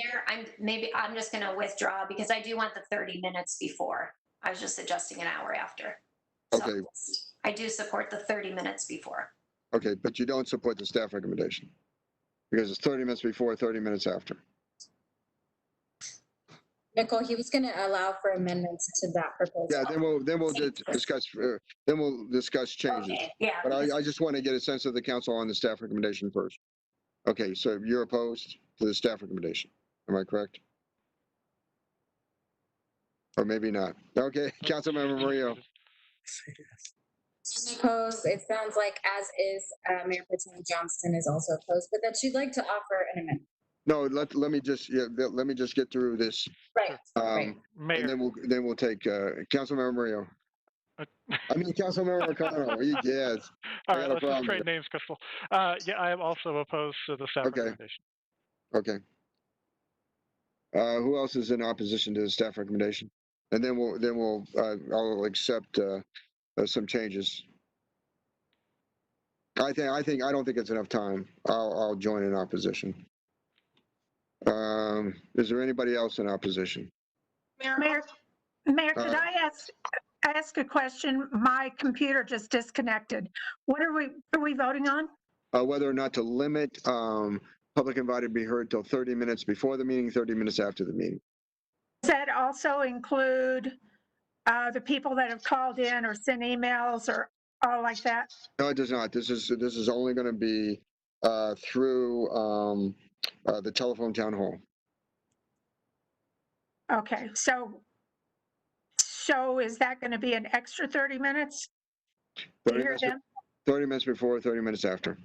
I mean, you obviously could have public hearings in the middle. That's not limited by this proposal. Right. Okay. Thank you. Public invited to be heard for issues not on the agenda. Mayor? Councilmember Lawson. I'm in opposition. I don't think it's enough time. Okay, there are enough in opposition, then let's entertain a variation to this. Who else has a proposal? Mayor Pro Tem Johnson? I propose 30 minutes in the beginning, an hour after. We'll start with that. Okay. The Johnson proposal is 30 minutes at the beginning and 1 hour after using the telephone hall technology for public invited to be heard. Is there opposition? Mayor? Councilmember Coombs. I'm wondering, just because I think both Councilmember Johnson and I said that this is contingent for us on also having a separate meeting for public comment. Can we do the separate meeting for public comment first? Councilmember Johnson, Mayor Pro Tem Johnson did not make that in this motion. Mayor Pro Tem Johnson, do you want to change your motion? I just don't want it all together. So I'm okay if we do one at a time. I'm sorry. And do the friendly amendment of having Councilmember Coombs special meeting first. Okay. Okay, then I don't think we're going to get anywhere here. Okay, well if Councilmember Coombs, if you understand, I don't want to cloud it. I am going to be personally supporting a separate meeting, but I don't want to cloud it with too many things. So okay, I'll tell you what, I will ask for, number 5 is to ask for a separate meeting in addition to the meetings that we have for additional public invited to be heard. Can I ask a question? Councilmember Lawson. To Councilmember Coombs or Councilmember Johnson. Okay, you guys are wanting to impose a separate meeting, and I'm fine with that. You know, people do work. I guess we'll adapt our schedules. But are you thinking about having this meeting within the time frame that we have the actual council meeting the same week? Or is this something that we're going to have to create? I mean, something that we're going to have to develop within another week or so? I mean, is it going to be the same week that we're going to have the council meeting? During that week, we're going to have the separate forum. Because you guys are making decisions, and that's fine. And that's fine. I understand about I believe in public invited to be heard, but there are people that do work, and I know we have to accommodate. We signed up for this job, but I'm just trying to understand how you're going to do these meetings. If you can just explain that to me. I'm not in opposition. I just Mayor want to Pro- know what you're talking about. Mayor Pro Tem Johnson. Yes, thank you, Councilmember Lassen. I'll just give my perspective and it may be different. I think I'm going to go back to like, if there is 6 members who call for a special meeting and look at the schedule each month, depending on an issue that might be important to the public, look at it that way and based on schedules. So it wouldn't be standing. It would be, and for me, I'd probably vote each month if someone proposed it and be part of a 6. So I'm going to go back to just the proposal, the 30 minutes before and the 60 minutes after, but then just say, I'd like to, as if issues are contentious, if we need more information, have that 6-member vote for a special meeting, and then it's accommodated with work. So can you, how about if we next vote on whether or not to have separate meetings in addition to this, and have this vote be 30 minutes before the meeting, 1 hour after the meeting for public invited. Is that acceptable to you, Mayor Pro Tem? Yes. And then yes, I was going to say, in terms of the special meetings too for working people, I just wanted to say we could, if it worked for working people's schedules, perhaps do it an hour before a study session, if that worked. So we're already meeting that day, but we can look at schedules. I want to make sure we accommodate the schedules of our working council members and family issues. Okay. So are you willing to sever, to have a vote on 1 hour, 30 minutes before, 1 hour after, and then have a separate vote on whether or not there should be separate meetings, additional meetings? I would. Or do you want it in the same motion? No, I actually do want that separate. Okay, we're going to sever. Okay, we're going to sever. So now, is there opposition? And I'll allow further discussion. Is there, well, let me just say, further discussion to limiting public invited to be heard to 30 minutes at the beginning of the meeting, 1 hour after the meeting. Is there further discussion on that? Seeing none? Mayor, Yes. Mayor, sorry, Councilmember Hiltz. I just have a clarifying question, please. Go, If please. we're going to do a telephone town hall on the same day that we're going to do our regular council meetings, then why wouldn't we just put the public invited to be heard together and extend it for the same duration? Or did I miss something? I'm sorry, what do you mean? I heard there was an option to put a telephone town hall for public invited to be heard before the study session. But if we're going to do public invited to be heard the same day as a regular council meeting, why wouldn't we include it in the regular council meeting, for one? And then for two, how are we going to determine every week or every month what's considered important, quote unquote, important to the public? Because I see that becoming a big battle. Okay. The Mayor Pro Tem just severed her motion so that we will be discussing the separate meeting next, and whether or not it should be a separate meeting and when it should be. I assume it would be on a day that we're having a study session. But how I feel about a separate meeting is predicated on whether or not it would be lumped into the regular council meeting. Because if we're going to do, say, 90 minutes of public invited to be heard, but we're splitting an hour before study session and then 30 minutes after study session, but at the beginning of the meeting, it almost makes more sense so that the public can have access to everything to do the full hour and a half after 5 o'clock. Because the last time we had this conversation, there was a lot of concern about having public invited to be heard before 5:30, because people who work can't necessarily participate. So I'm just Mayor, can I chime in, please? curious. Yes, please. So just to clarify, the proposal is to have the town hall as part of public invited to be heard, as part of the formal agenda, is the way you did it before the pandemic. So the 30 minutes that you do at the beginning of the meeting would be public invited to be heard using the telephone town hall technology. And the hour at the end would also be using the telephone town hall meeting. There would be nothing before the study session. It would have nothing. And then the separate meeting that's being discussed would be just a separate meeting that you would have at the time that you guys wanted to have it and how you wanted to call it. But just to clarify, Councilmember Hiltz, we're talking about public invited to be heard, telephone town hall in the formal agenda in the way you do it, what you did it before, at the first part of the meeting for 30 minutes and for an hour at the end. Okay, so I guess, so the second meeting would be for whatever we determine is considered important that week? No, the second meeting would be if you felt like you still needed to have an opportunity to have another forum where people maybe couldn't meet that formal agenda meeting on that Monday, or we just didn't have enough time, that if the council decided, we just want to do another meeting on the one time a month from 6 to 7:30, and we're going to do that. And you can use the telephone town hall for that meeting as well. In the same way, that would be up to you if you just wanted to have another opportunity for folks to talk once a month, twice a month, however you make that determination. But the staff recommendation would to make that standing so that people would see that, and so you wouldn't be floating that time. But that's also up to you. It's just more for transparency. People know that on these days, I know I can go to the council meetings and say my piece. And so it would be more of a and we don't have to decide that now. I mean, this is a study session. It's just we'll have to adopt that in council rules. So it's just to get a temperature of the group to say, okay, give staff have staff give some options for what that third meeting, that public invited only meeting would look like, and we can lay out some options for you. All right, thank you. Okay, opposition to Councilmember Burzins. Thank you. You know, we've been going on here for how long? This is kind of loosey-goosey, and Roberto, it's not your fault. We didn't get any backup. We didn't have any time to think about this. I just don't think that we should vote on it without thinking about it, thinking about a separate meeting. Do we,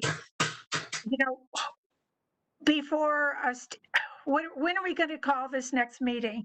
That's way too loosey-goosey. And for us to make a decision like this on the fly, I think it's wrong. We need to think about it, maybe, get some backup. I just don't think we're ready to vote on something like this because the time of the public invited to be heard is contingent on another meeting, but yet we don't know when that meeting is. Is it going to be on a Tuesday night after our Monday night meeting? Is it going to be on a Saturday morning? Actually, the motion is severed, so it's only right now the question before you is whether or not it should be 30 minutes before the meeting, 1 hour after the meeting, and then we'll give direction on separate meetings. And Mayor, Yes, this is Steve. Mayor, a lot of people are trying to decide depending on that second meeting. That's why I brought it I up. tell you what, we're just not going to be getting anywhere. Is there any opposition to delaying this for another study session? And Mayor, this is Steve. If I can chime in, this is a study session, so we're not taking any formal final action tonight. This is just an opportunity for you to discuss it. We will come back with an amendment to the rules at your next meeting based on what we hear from tonight, and you'll actually vote on this formally at your next meeting. So there's no formal action being taken tonight. We can't do that anyway. It's a study session. So this is just your opportunity to really discuss this as a group, give staff direction, and we'll take that direction and come back with some proposals that you'll actually vote on if that helps. Mayor. Councilmember Murillo. In that vein, I just wanted to express where I lie on the matter. I don't support anything that limits public comment. That was my initial heartburn with any of the initial proposals. Was it a year ago? I can't remember when we initially had this conversation. So any combination of limiting public input, I don't support. If it is the direction of the council, the larger appetite of the council to put time limits during the meeting, I would try to expand that as much as possible. And I would also advocate for a separate meeting so that there isn't time limits. But to many points that have been made already, being able to confirm that for me, a consistent public comment separate meeting is important for me to be able to make that decision. So I'd advocate for a consistent meeting. So what I'm hearing, I think that there are a number of iterations that have been expressed tonight in terms of whether or not there should be separate meetings, and what that would look like, limiting public invited to be heard to 30 minutes at the beginning, 1 hour after. I think that there was a consensus concerning telephone town hall emails, how they should be treated, recorded messages, how they should be treated. I think staff has some direction in which to proceed to provide those options for a final vote to council. Is that correct, staff? Yes. Yeah. Very well. Let's then. Mayor? Mayor Pro Tem Johnson. Hi, I just want to be clear on the direction to staff because I don't know if I'm clear. So are staff going to come back based on some of what we said? Because there were some things where we had like 3 options. We had, so I think staff heard the different options that members were talking about. I think where staff is clear is on 3 issues. Telephone town hall, how emails will be treated, how recorded messages will be treated. They're going to have to come up with different iterations based on our discussion in terms of limiting public invited to be heard. And part of that will include what a separate meeting will look like. So those are, I think that's the direction to staff. I guess just asking staff for, I feel like the time limit and the public meeting, do you feel?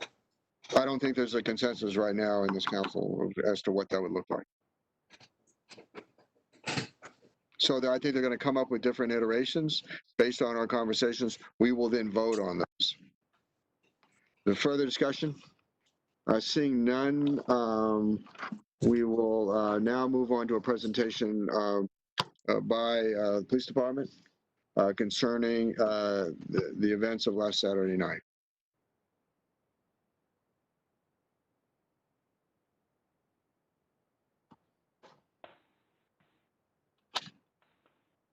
Who do we have from the department?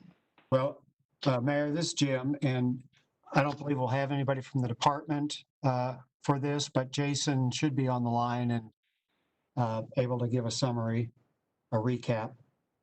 Okay. Jason Bachelor.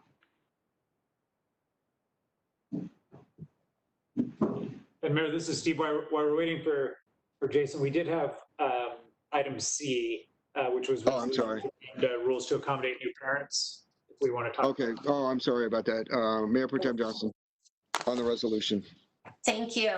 I just wanted to, we had talked about this last week, to address accommodations for parents, for family members, now that we're having virtual meetings, to address those issues, not just for council members that are on now, but as this goes down the road, really with the outcome to make sure that we have parents on council, want to run for council, and to address these issues that way. We did have a resolution brought forward by Councilmember Hiltz in February, but that was before we went virtual.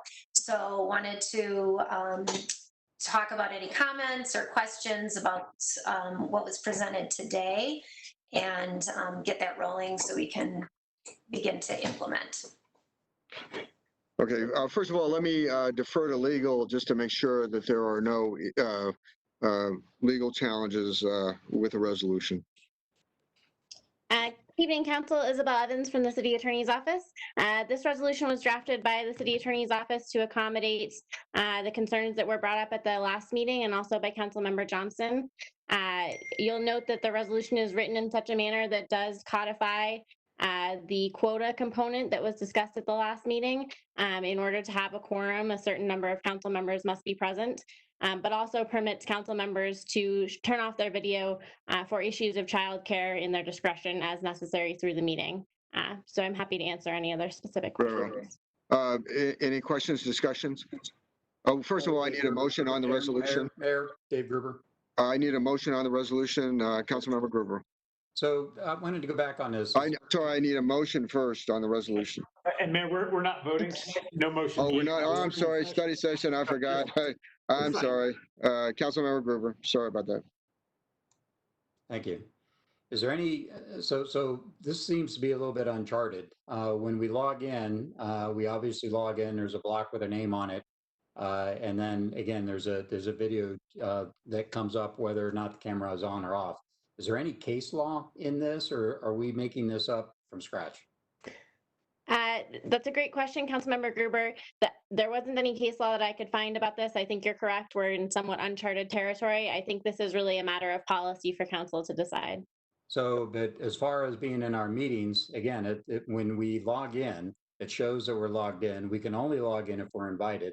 We can only be in the meeting if the city accepts us and puts us in as a participant to the meeting. I think the camera itself, I just think I think we're making that up, and I don't think that's necessary in order to have a quorum. In a quorum, we need to be able to demonstrate that we are here, and the block showing our name on it is a demonstration that we are here. Further discussion? Could we, Mayor? Mayor Pro Tem Johnson. I just want to make sure that Councilmember Gruber's issue is addressed. I know our city attorney said we're in uncharted territory, but our city attorney said we absolutely have to have this to meet a quorum. So Councilmember Gruber, is that what you're asking just for that part? Is that even absolutely necessary to have our camera for a quorum? Well, in order to demonstrate a quorum, we have to demonstrate that at least 6 of us are logged in simultaneously. And my point is that using the tool that we have, when you log in, it's a 2-step process. Number 1, the council member goes through the process of logging in. And then number 2, the city acknowledges the council member and allows the council member into the meeting. Whether the camera is on or the camera is off, the box showing that the council member has gone through that process validates that a quorum exists, validates that the council member is participating in the meeting. So I think, the other part about having the camera on, I could see that while the council member is speaking. I could see that while the council member is commenting on somebody else's resolution. I just don't think from we're talking legal here. We're not talking about wouldn't it be nice. We're talking about a legal standard that says that you are not part of the meeting unless your camera is on. I think that exceeds anything that would be required. And I just think that exceeds what is necessary to demonstrate that we have a quorum. Mayor, if Further discussion. Comment. City Manager Twonley. Yes, you'll recall several meetings ago, I think that one of those meetings that went late into the night where we took comments during the meeting, and there were comments about whether or not council members were actually present in the meeting because all that was showing was their initials. So I think there's a PR side of this, but I do believe that without the cameras being on, you can't establish that there is a quorum. An individual can have those initials up there and not even be in the same house or the same room as where they are. In terms of us being able to establish that we have a quorum, in my opinion, the only way we can do that is if we can actually count faces on the WebEx. Further discussion. Mayor. Councilmember Murillo. I please correct me if I'm wrong, but I thought I recalled City Clerk Ruger saying that there were other ways of establishing quorum, but that we hadn't yet explored them. I have already expressed in that other meeting that I didn't agree that that was that should be the only way to establish a quorum. That's just my general perspective on the matter. If we're going to go that direction, of course, I support the conversation we're having now. I mean, bar none, I just agree that that shouldn't necessarily be the threshold in establishing a quorum, but I do support any accommodations for expecting moms, new moms, etc. And really above and beyond that, but that's not the focus of our conversation. Further discussion. Well, can I get somebody to? Sorry. Would the clerk please respond? Mayor and Councilmember Murillo, I don't remember having a conversation where we've specifically addressed establishing a quorum through a virtual meeting. If just by way of example, if we were in an actual council meeting and we observed that one of the council members got up and walked out of the room, we would note that down as an absence during that time period, just for our internal notes. So maybe a good option would be if you're turning off your camera, you put into the group text or the chat, I'm gone and then I'm back, so we can actually track the time, that type of thing. But we're open to exploring ideas on how to establish a quorum. Maybe we take roll every now and then to ensure we still have a quorum, those types of things. So just kind of throwing that out there as what our options might be internally. Mayor, can I just respond to that? Councilmember Murillo. Okay, thank you. Thank you, City Clerk Ruger. I personally would be interested in exploring that further. I don't think individual council members need to explain their personal lives, you know, just their personal accommodations. Experiencing these meetings in a virtual space is a lot different energy in terms of appearing to be engaged and involved. I don't want to have to just perform being engaged. You know what I mean? Just to like force the camera being on, that I'm, you know, it's mentally exhausting to, I mean, I know you can turn your camera off, but to simultaneously look at yourself and then have to see, it's a different level of energy being output when we talk about like being present. And I would much rather focus on being mentally present instead of having to, you know, smile at everything or having to police the way that, you know, I react necessarily to every little single thing. I think it's mentally exhausting to have to do that personally. And that's why I have been vocal about not agreeing that that's how we establish quorum. So personally, I'd love to explore that, whether or not that is meeting that threshold of, you know, we've already gotten a special link and you have to be accepted into the meeting or otherwise. Okay. Further discussion. Mayor, I'm sorry, is it Councilmember Gruber? Gardner. Oh, Councilmember Gardner.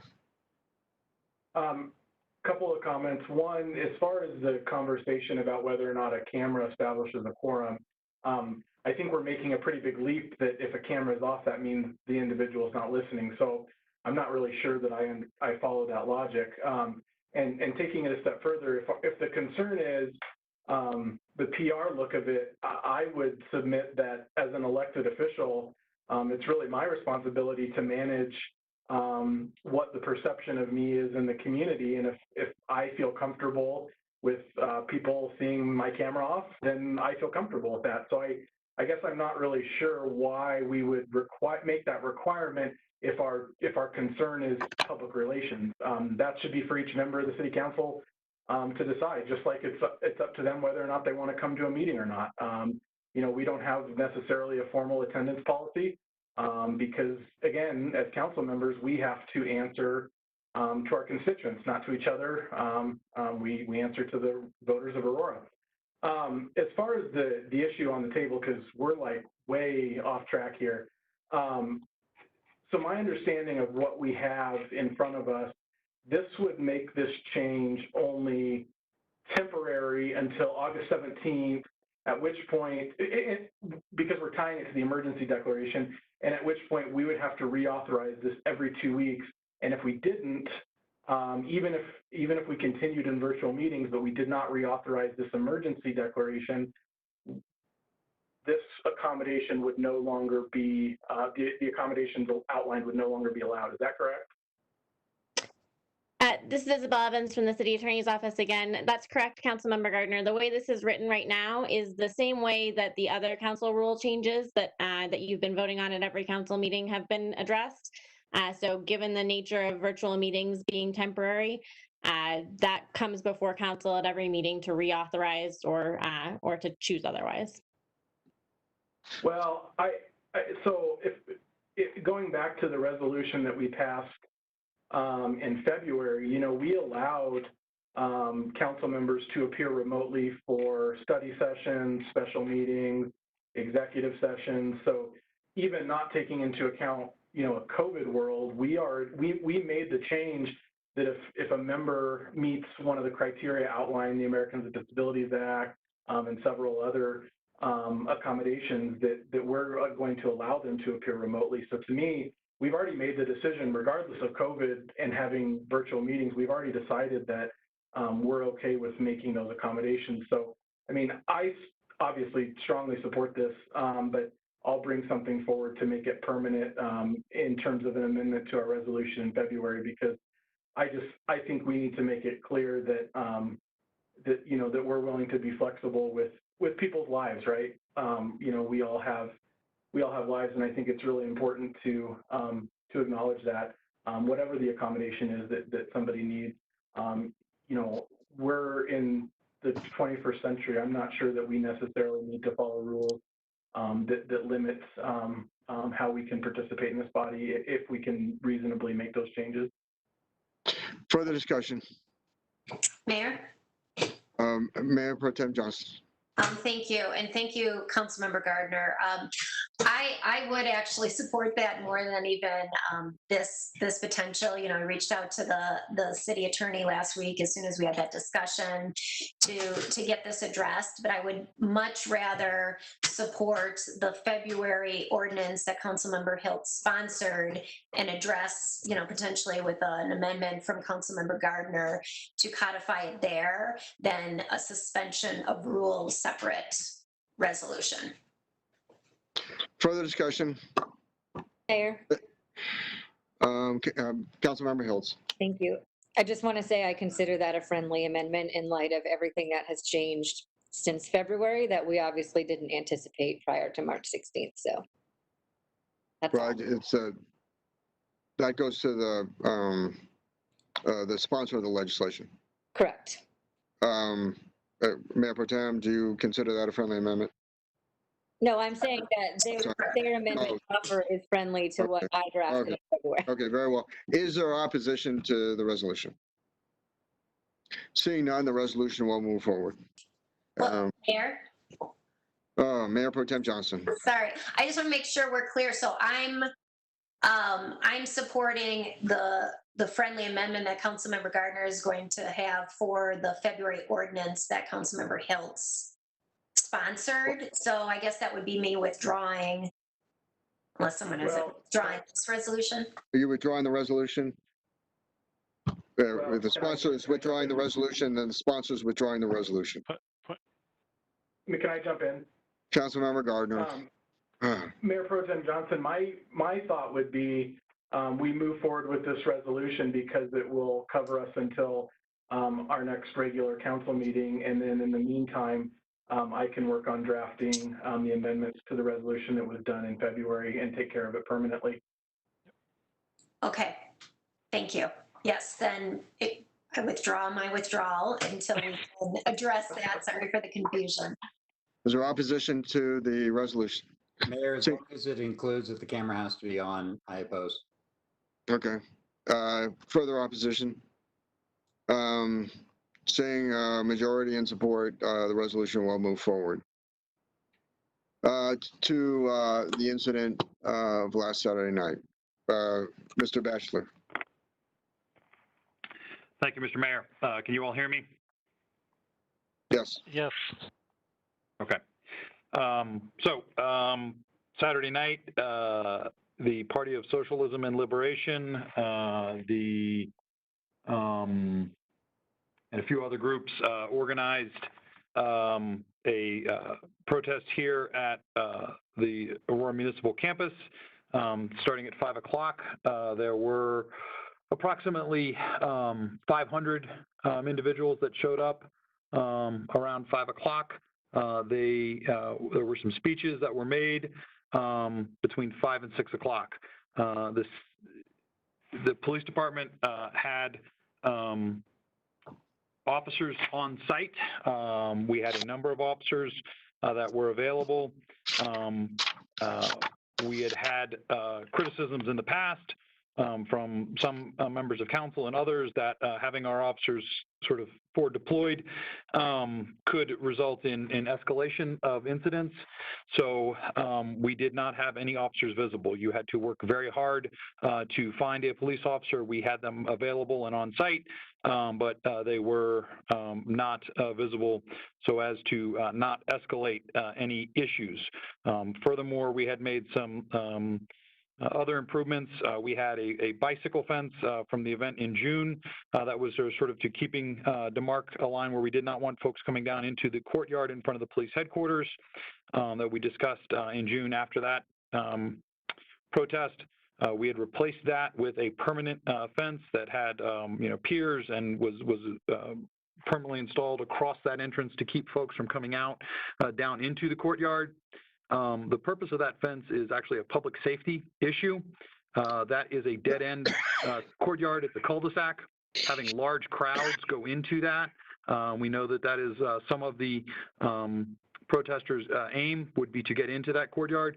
That's a public safety threat. It's a dead end. It's a cul-de-sac. If you have any type of incident there, again, being the nature of that, the likelihood for some type of trample or crush or other incident is very likely. So one of the reasons we installed the bicycle fence and replaced that with a permanent fence was to keep folks from coming in there and potentially, creating a public safety hazard by coming into essentially a dead-end cul-de-sac. So we'd installed a permanent fence there. The protest went on with speakers for approximately 45 minutes to an hour. Sometime around 6 or shortly before that, the organizers then decided to march from the campus onto Alameda. They went westbound on Alameda, blocking travel in both directions, and then onto 225. As we've discussed in the past, the organizers of this protest do not communicate with the police department. They do not tell us of their intentions and what they are. Actually, quite the contrary. They have deliberately misled both the city and the public as to their intentions sometimes, as was the incident with District 1 when they, published one agenda and then redirected that route to District 1. So even if we were to get any communication from them, we would have to be potentially very suspect as to the true intentions of the organizers. They then, again, marched down Alameda onto 225. In response to this, the police department did provide traffic control. We have to do traffic control at a bit of a distance from the protest march. We don't provide close control, meaning we're not driving directly along with the protest as we might with others that were more willing to work with us. So at that point, we did block off traffic on 225 at Mississippi. So we blocked off the northbound lanes at Mississippi. The protesters proceeded to go on to northbound I-225 and continue their march. They then spilled over, walking into oncoming traffic on the southbound lanes, stopping the southbound lanes, at which point we then proceeded to block traffic on Colfax. So sometime during that march, we then saw on the media, one of the helicopters was showing footage of a turquoise Jeep that drove through the protesters, at which point someone in the crowd, someone or some people, we're not sure if it's one or more, proceeded to fire rounds at the Jeep, apparently striking the Jeep and flattening a tire, and also striking at least 2 persons in the crowd. And so now we have reports of a gunshot wound in the crowd as well, and gunshots fired. This caused some members of the crowd to also then exit I-225 by leaping over the retaining wall on the east side of 225, where there's an approximately 15 to 20-foot drop from the driving surface of 225 down to the frontage road area. At least one person in that had some type of injury. So then we had a call for assistance for that person for some type of impact injury from them jumping from the retaining wall. Police and the fire department and Falk responded to the gunshot wound, which was in the median of 225, and then the fall, or the jump injury off of 225. So those were all then going on simultaneously. The driver of the turquoise Jeep proceeded down 225, exited, found an officer that we had that had been responding to a unrelated accident or an incident, and then proceeded to approach our officers, at which point they took over the investigation of that incident. And so we wound up impounding that Jeep and have asked the public for assistance in the gathering evidence to determine what happened for that driver. The driver had relayed to the officers that they'd become surrounded and were fearful for their safety, and that's the reason they had driven off. So we need the public, and we've put out a call for that. If anyone has eyewitness accounts of that, we would like to receive those so that we can fully investigate that, all the evidence. We've also put out a picture of a person of interest related to the shooting, and also called for anyone that has information on that to please let us know. The information for both the shooter or shooters, as well as the turquoise Jeep, all that evidence will be gathered, and it will be turned over to the district attorney's office for any charging decisions associated with either of those incidents. And so those investigations are continue and are ongoing. The protesters then decided to exit I-225. They exited to the west, proceeded to Potomac, where they regrouped and regathered. They proceeded southward on Potomac, stopping shortly north of Alameda. They have a supply vehicle that they utilized that then regrouped with them. They handed out water and other supplies, including shields that they handed out to the protesters in the front line, and they formed a shield wall for the march back to the campus. They then proceeded eastbound down Alameda back to the campus. By that point, there were approximately around 200 or so protesters, maybe more, that had made it back. At that point, there was another exodus from the group that had done the march, and a large number of people had left. By now, the hour was growing late, and it was getting dark. It was probably a little after 8 o'clock. At which point they formed a shield wall on the Great Lawn facing the APD headquarters. They proceeded to break down the fence that I had described earlier. They had a handful of folks that went into the courtyard area. They broke all the stanchion lights and other things. They threw fireworks and proceeded to, sort of reconnoiter that area. They determined pretty quickly that it was not an area that I think they wanted to go into, as our officers from the emergency response team deployed into the courtyard. Those handful of folks then exited from the courtyard, went back to the skirmish wall that they had set up on the Great Lawn, and then proceeded to throw fireworks and other things like that at our officers that were deployed out. Once we had gotten the protesters, I will now call rioters, to exit the courtyard, we determined that the area was safe, and we once again took our officers out of harm's way and back into the safety of a covered and concealed area.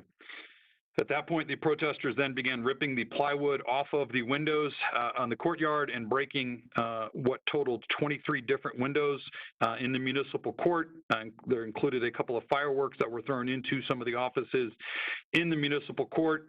And they again attempted to bait our officers into a confrontation on the Great Lawn. We did not engage them. We gave dispersal orders and told them they needed to disperse. They continued to move back. They fell back from sort of an area directly in front of APD headquarters on the Great Lawn to the center area of the Great Lawn, and then eventually falling all the way back to the south parking lot adjacent to the Central Library, at which point the group decided to disband and go home for the evening. So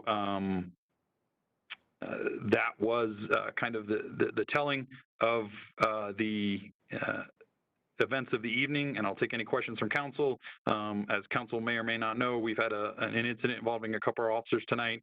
We did have police that were prepared to be here, including the chiefs and the incident commanders, but they are off making sure that our officers are okay given the incidents of the evening. So you are stuck dealing with me for the details. If I don't have the answers to all your questions, I will follow up with police and get you answers to those questions.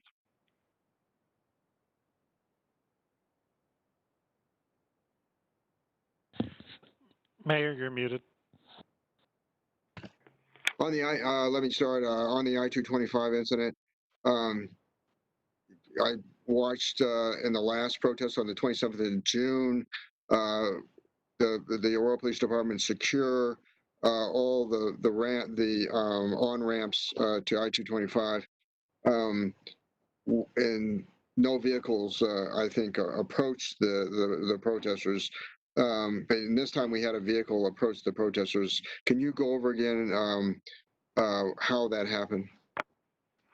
So we're still trying to determine exactly where the turquoise Jeep was able to enter the highway. Again, there was a chance that there were some vehicles already on the highway when the protest went onto the highway. So we're not sure if the vehicle was already on the highway or if it entered at Alameda or entered at some other location. So we're still trying to determine exactly where the turquoise Jeep entered the 225.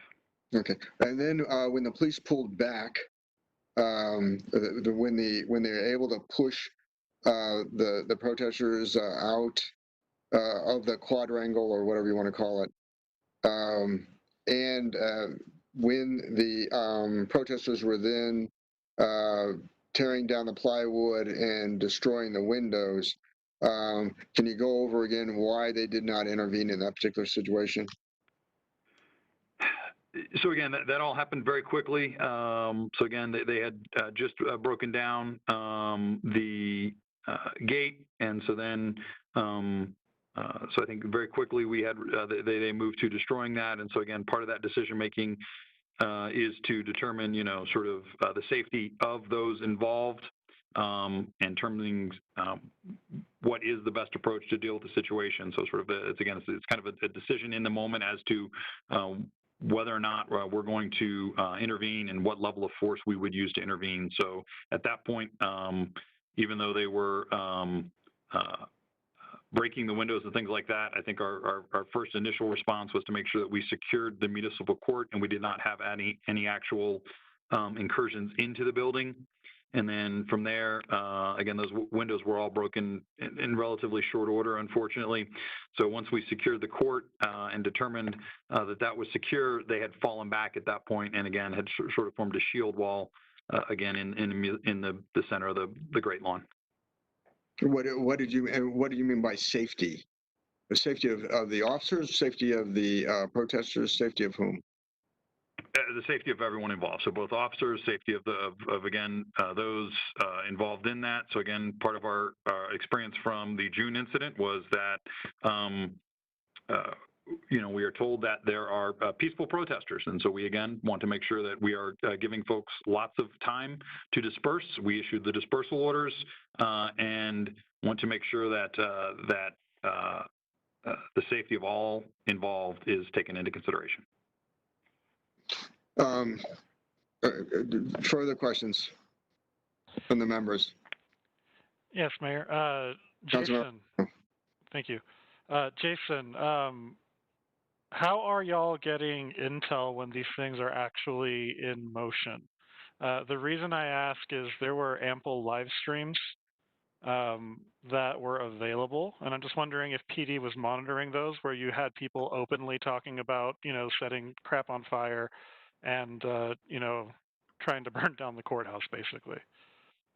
And I'm wondering why, because that happened, we're monitoring all. Okay. Because that happened several minutes before the charge sources. happened. So I was just curious as to, okay, so there was just a decision made. Unfortunately, we've again, as we've told council in the past, we've heard that talk before, and we'd heard that talk on the 27th. And again, part of that was that, we're told that officer presence escalates these things. And so again, there's a decision that the direction we think we've heard from council and others is that that's just talk. So we allowed them to, sort of hear that. We monitor those sources, and again, we prepare for different contingencies. But until some of these things come to fruition, it is, again, part of that is an understanding of trying to be very measured in our response. Further discussion? Questions? Mayor Burzins? Councilmember Burzins. Thank you.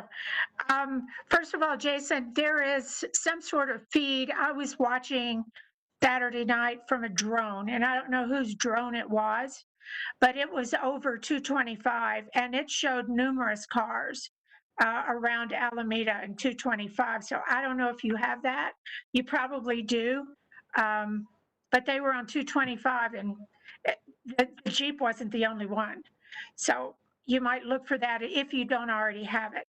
Another question is, did the planners for this, the socialists and what is it, Liberation Army or whatever they are, did they give you a plan of what they were going to do?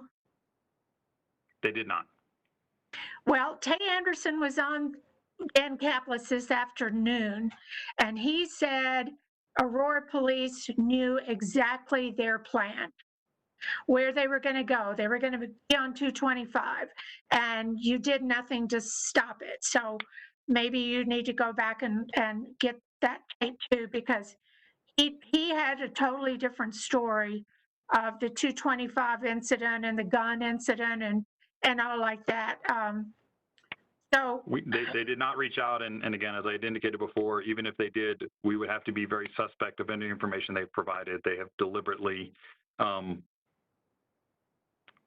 misled both the public and the city in the past as to their intentions, specifically referencing the surrounding of the District 1 facility. Okay, thank you. I just wanted to let you know that there was a drone somewhere, and Tay Anderson had said this on the radio today. Actually, Mayor, he followed you right after you got off the radio, then he was on the radio, and he just totally contradicted everything that we've heard. So that's all I have for now. Very well. Further discussion, questions? Mayor? Councilmember Coombs. So in the streams that I was looking at, this destruction occurred after the protest organizers was directing folks to disperse. And so I'm wondering, in terms of kind of delineating between the folks that are organizing a peaceful protest and the folks that are agitating, and it's kind of similar to questions that I've asked in the past, how is intelligence being collected and how is intelligence operating around that and around trying to focus on and contain folks that are clearly intent on causing damage and inciting rioting versus folks that are trying to peacefully protest? I think it is extremely difficult. The situation is very fluid. I think as we've hopefully indicated in the past, including the violin vigil, that clearly there was a large number of people at both the violin vigil and this that wanted to peacefully assemble and exercise their rights. We do our best to provide a safe environment for that. We've talked a little bit about our posture. Certainly this one, we had a much less visible posture after discussions with both council and others after that violent protest. So again, but I think this has been our concern all along, that there are elements within any protest that can try and attempt to agitate and escalate things to violence. And so it is a very difficult line to draw. And I certainly think that there are innocent bystanders that can get drawn into very dangerous situations. And so it's something that, again, as we talked about, a use of force from the police department, it is something that has to enter into that discussion and can lead to, again, very dangerous situations as we witnessed on Saturday. We had a very reckless discharge of a firearm at a moving vehicle into a crowd. That is extremely concerning. So when you start introducing firearms and agitators into a crowd, and then you then add into it the cover of darkness, it is a very, very volatile situation. Mr. Bachelor, I think what we understand, what we can see is the pattern here.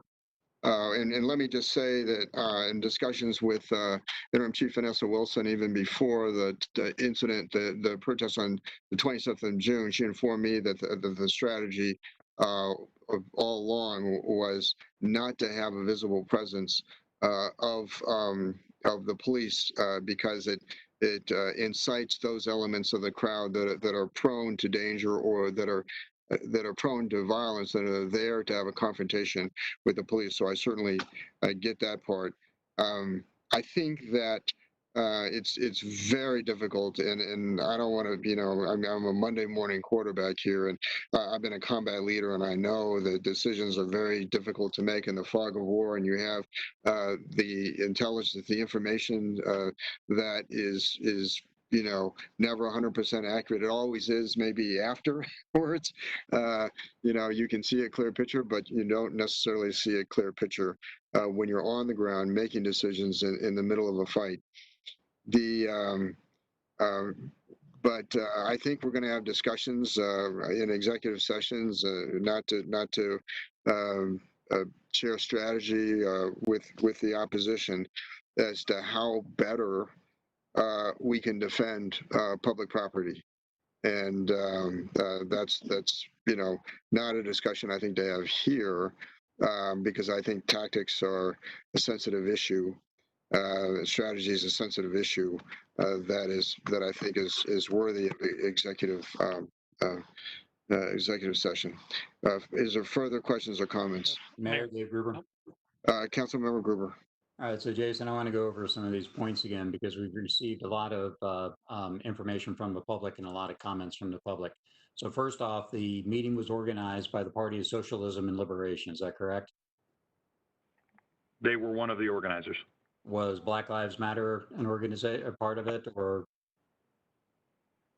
Let me pull up my notes here in terms of.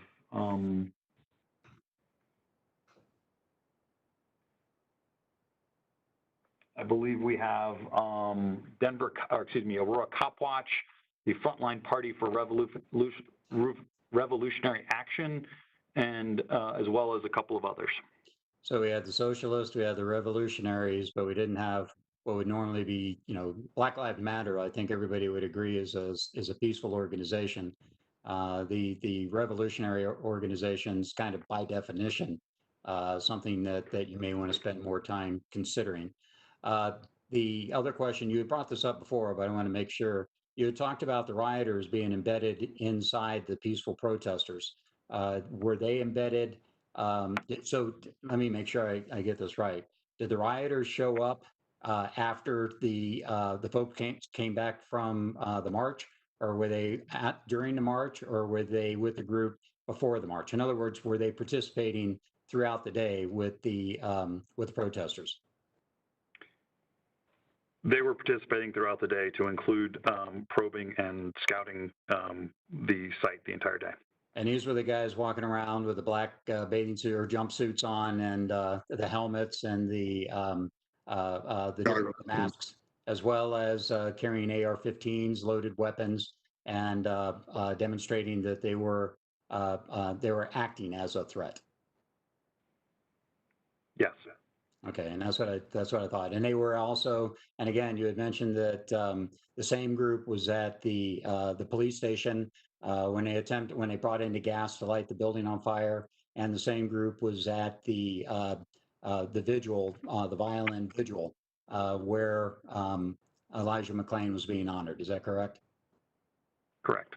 So the fundamental difference in tactics this time was that instead of the police coming out using their pepper gas and using rubber bullets to disperse them, because they said that they would not do the damage, and they said that if the police had not engaged at the police station, or they didn't engage at the police station, but at the violent vigil, they said the only cause for that was because of Elijah McClain, or I'm sorry, because the police showed up in their gear. Is that correct?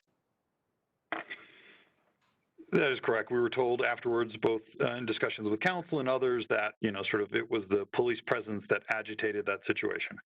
Okay, now council received an email earlier today from a person who was there in a truck. He was with his wife and daughter. He was approached. He was not verbally assaulted. His family feared for their lives. The wife cried for over an hour afterwards. Do you remember seeing that email? I do. Okay, so is it possible, and then looking at the videos, I saw an older white Lexus with 15 people on it, pushing down on it, and that person backed up to try to get away. I don't know whether you saw that or not, but there are a number of videos where the protesters were harassing, intimidating, and scaring the bejesus out of the people on the street. Did you see any of those? Yes, we've seen some of those videos, and again, it was a very, certainly after the Jeep drove through and shots were fired, it was obviously a very tense situation on 225. All right, so again, talking about the turquoise Jeep, the story has been out, and I guess the Party of Socialism and Liberation has put the story out that the Jeep was intending to kill people. How many people are you aware of that the turquoise Jeep hit?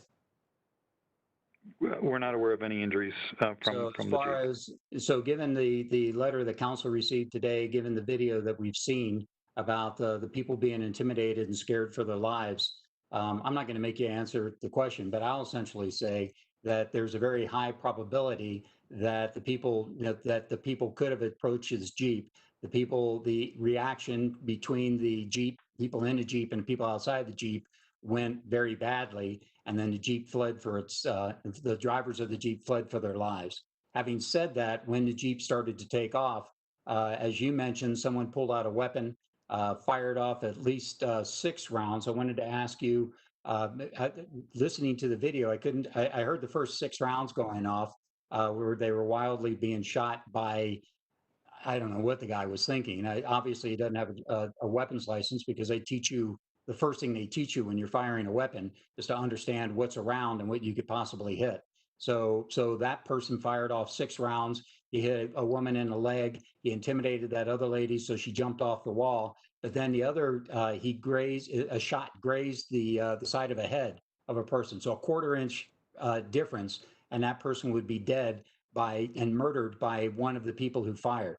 And again, whether it's murder or manslaughter, the fact is that if you fire a weapon into a crowd, you're responsible for every person that's hit. So that person who fired the 6, we know hit the Jeep at least once in the tire. I thought there was another shot in the side, but then he shot 2 and maybe 3 people, if that third report is accurate. Is that the way you understand? We understand he fired a number of rounds. We're again asking the public to help us with, if there's any eyewitnesses or other things like that that can help us identify this. We want to put together all the evidence that we can to try and identify this person, and then again, all of that evidence and information will be turned over to the district attorney's office.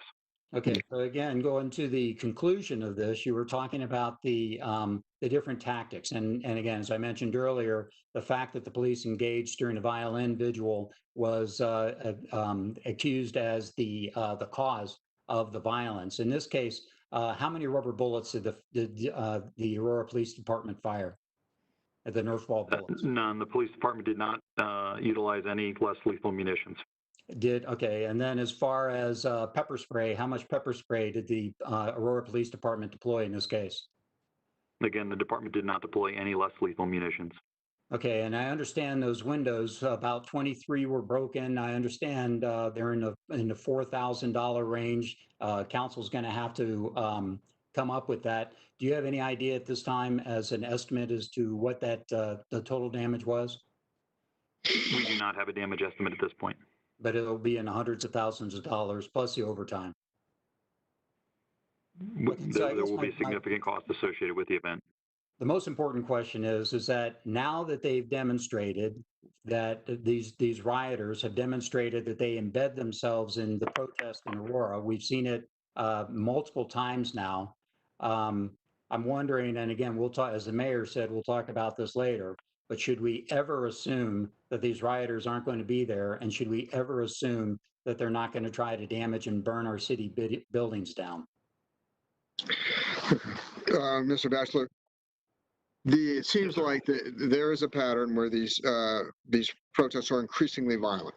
So we get the protest on the 27th of June, over 1,000 people show up, 950 plus, very respectful, listening to music, violin music, listening to speakers, and you have about 50 agitators in the group. But at the end of the day, it's not as aggressive. There's almost no damage to the Aurora Municipal Complex. Obviously, the tactics the police chief said maybe they did not work in the sense of that she thought she could separate the 50 from the 950 plus, and that, particularly from a PR standpoint, didn't go over with, and didn't go over with in terms of a positive strategy. But in this protest, you're saying the number is about 500. In your first report, it was 600. So let's just say 500 plus people show up.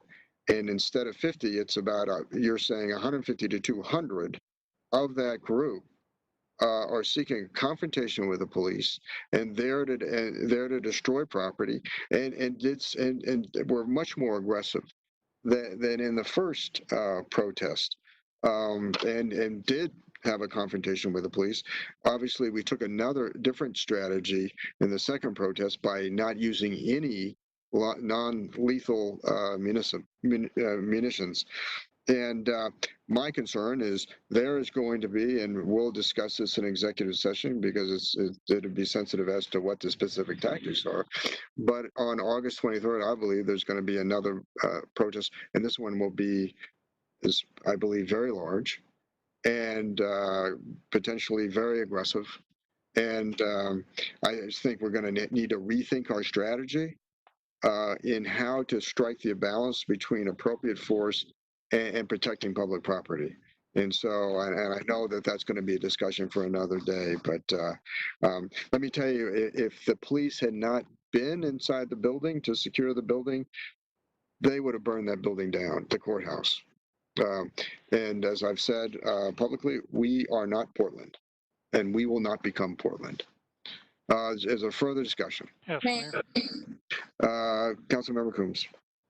So I just want to back up to the discussion of what was going on with the Jeep.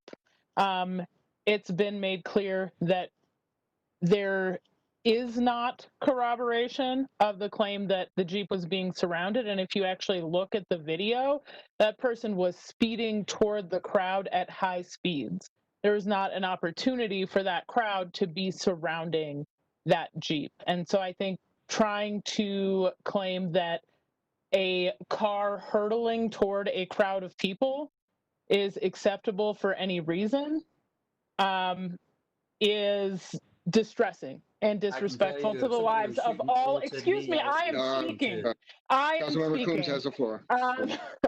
So, it's basically disrespectful to the lives of those people. That person who fired off that gun is foolish. And you're right. They clearly did not know how to use their weapon safely. And you laid out clearly, you don't fire into a crowd, period. And you don't fire when whatever is going to be behind you or behind what you're shooting is something you don't want to hit. And presumably a crowd of people is something you don't want to hit. So that notwithstanding, that person was flying toward that crowd before the shots were ever fired. And so I think we should not be blaming people who were nearly run down by a vehicle for the fact that that vehicle was trying to run them down. Further discussion? Yes, Mayor. Councilmember Marcano. Thank you. I actually was going to ask a follow-up regarding that Jeep. I know there's other investigations underway. Jason, is that part of the investigation? It is. That's again, I would reiterate our calls for if anybody has eyewitness accounts, as has been discussed, sort of we have sort of the general news feed from, I think, one of the helicopters that sort of, picked it up after it was sort of driving through the crowd. We don't, I think, have good video or eyewitness accounts of what happened leading up to that. We've certainly read some of the newspaper accounts. I think what we would hope is that those people can reach out directly. We need those eyewitness accounts so that we can gather all of the evidence and, again, turn that over to the district attorney for the appropriate charging decisions.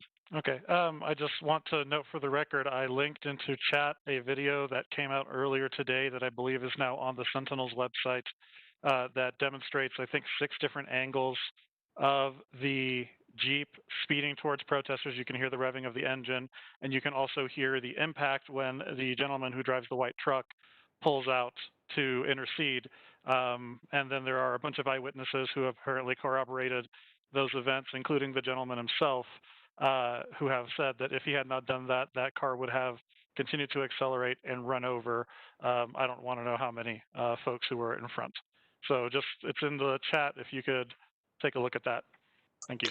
We'll certainly pass that on. Again, I think we've been, as I say, we've been very fortunate that we've seen a very good response to the call for eyewitness and accounts, and so we may already have that evidence in those eyewitness statements. But if there's anybody else that has not, we would certainly love them to reach out to the police department so we can gather all of that evidence. And so both driving a vehicle through a crowd and firing a gun are extremely disturbing and dangerous events. And so we do need any evidence we can get so we can pursue the appropriate charges related to those incidents.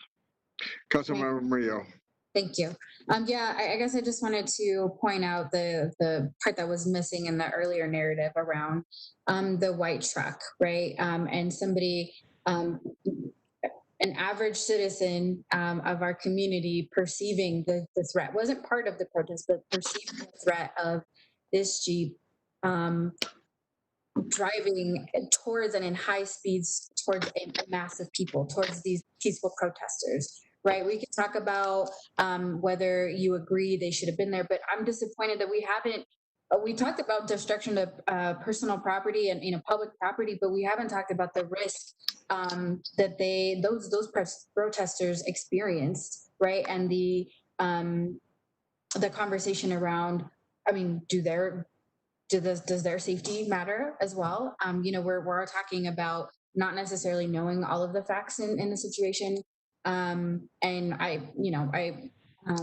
encourage the public to submit any personal videos so that we can also make the most informed decision, right? We only have as much information as we have access to.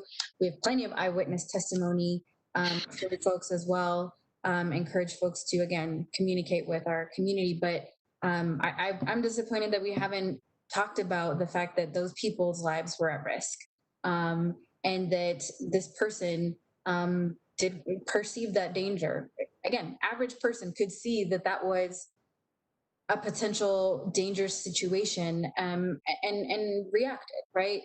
We could throw out hypotheticals that people were protecting themselves. I don't agree with the method of randomly discharging a weapon into a crowd by any means. But if we're talking about intent, you could make that argument. And so I think we have to introduce that to the public and talk about that holistically and not cherry pick facts that we're going to include in a narrative. So, I mean, anybody who watches the video, and I would encourage you to watch the video that Councilmember Marcano included as well to see that. Further discussion. Mayor Dave Gruber.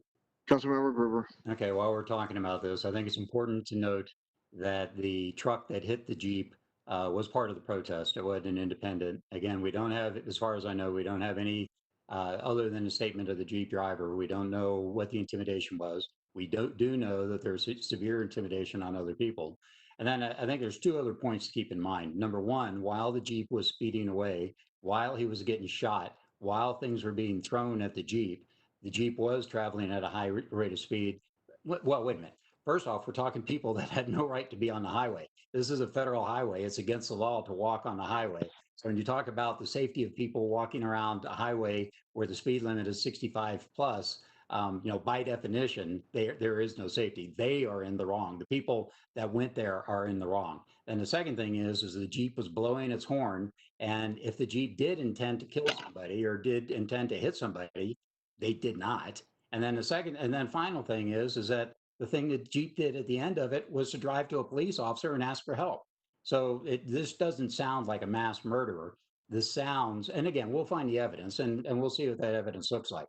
I know how it's been painted by the media. I know how it's been painted by the Party of Socialism and Liberation, but we'll see what the evidence is. But I can tell you that blowing your horn, going fast while people are shooting at you, making sure that you don't hit anybody and that 0 people are actually hit, and then ending up at a police officer and saying, "Please protect me," is not the sign of a serial killer. Mayor? Further discussion, Councilmember Mario. Yeah, to that point, I read some of the comments on the Sentinel article, and the driver himself had commented, and what he said is that there was a barricade that the police had put up, actually, and somehow this person made it around that. That doesn't sound like they're fleeing from anything. So I think, again, being clear on the facts about what happened and protecting everybody involved. I don't condone, randomly discharging. I don't know what their intent was, so I can't comment on that. I can comment on what the sequence of events were. I wasn't at the event, so I'm also left with putting pieces together based on, bits and pieces of what's happening. But yeah, I can't. Based on my understanding of the facts, going around a barricade somehow and then going through, and otherwise it was empty towards a group of people doesn't sound like protection in by any means. Further discussion. Persons? Councilmember Berzins. Thank you. Thank you. Like Councilmember Rio said, the fact we have some facts still yet to come out, so I would suggest that we not banter back and forth until we get all the facts. If the Jeep was there, went around the barrier, did the white truck. I mean, I don't know. We still have a lot to figure out. What I wanted to say was I wanted to thank the Aurora Police Department. I think you did a wonderful job. You kept everything, all the people safe. What happened on the highway had nothing to do with the Aurora Police Department. That was two different things. It was a Jeep and a shooter and a lady that jumped or fell off or whatever. That had nothing to do with the police. But when those things did happen, who did they call? They called the police to come help. And I want to say thank you to them. They went in, they did their job. We still have information to get as to how they handled the courthouse the way they did. And we'll find that out in the near future, I'm sure. But in the meantime, our ladies and our men worked hard and they kept anyone from getting hurt. And I want to say thank you to them. Further discussion. Seeing none, meeting adjourned. Mayor. Councilmember Mario. Sorry, I wanted to, there was a discussion of potentially calling a special study session that I believe you were going to request. Well, this is I believe this is it. This was the presentation by the police department. I'm sorry, this was related to the breed specific legislation that the Horns Committee was interested in discussing with the larger council. I'm sorry. Could staff comment, please? Yeah, Councilmember Murillo and Mayor Kaufman, we haven't yet had a chance to talk with Mayor Kaufman about this. What Councilmember Murillo is referring to is having a special meeting on August 10th to discuss, to do like a town hall, I believe, on the proposal for breed-specific language. Okay. Berta's here too, and we can certainly discuss that. To call a special study session, or it'd actually be a special meeting to take comment, we would need 6 council members or the mayor to call that meeting. There's still time, for that to happen. So we don't have to decide tonight, but to Councilor Murillo's point, she just wanted to make that public in a public meeting, and that's why she's bringing it up tonight. Well, let me tell you, I would love to deal with this issue. I wonder if we could delay it just a little bit, given all that's going on right now. But there certainly could be 6 votes here for the special study session, and that would be appropriate to move it forward. Councilmember Moreno. Thank you. My apologies, Mayor. I assumed that you had prior knowledge of that, so my apologies. No. And thank you, City Clerk Ruger, for that explanation. Just quickly, you know, two things. If we don't vote on or give a direction on that today, when would be the next opportunity is my next question, or my first question. And then I have some comments related to some of the public feedback we've gotten. On August 3rd, I believe. Is that correct? City Clerk would be the next opportunity. Councilmember Murillo and Mayor Kaufman, yes. In fact, on the August 3rd study session, we will have this item for discussion. So you all can decide that night if you want to call a meeting on the 10th, and we can advertise it certainly, you know, with well advanced notice that the public can give their comments to the council. So that would work too.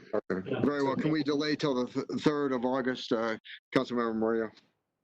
I would just ask, the only reason I'm pushing on this is because we've been doing this for such a long time, and I think people are, we have dealt with this on the Horns Committee for ever since I've been on council. People are wanting public input. They actually did do a survey where 95%, okay, sorry, there was about over 2,300 respondents. 75% wished to repeal the ordinance. So I just, we can vote on it now or later, but I just would like to give the community. Well, it is on the, if I'm correct, it is on the agenda for August 3rd. Am I correct in that? It's a study session, which isn't, doesn't allow public comment. So the only reason why we are pushing this is because we've gotten very specific requests from people who have been following this throughout the 3 years that they want public comment opportunity.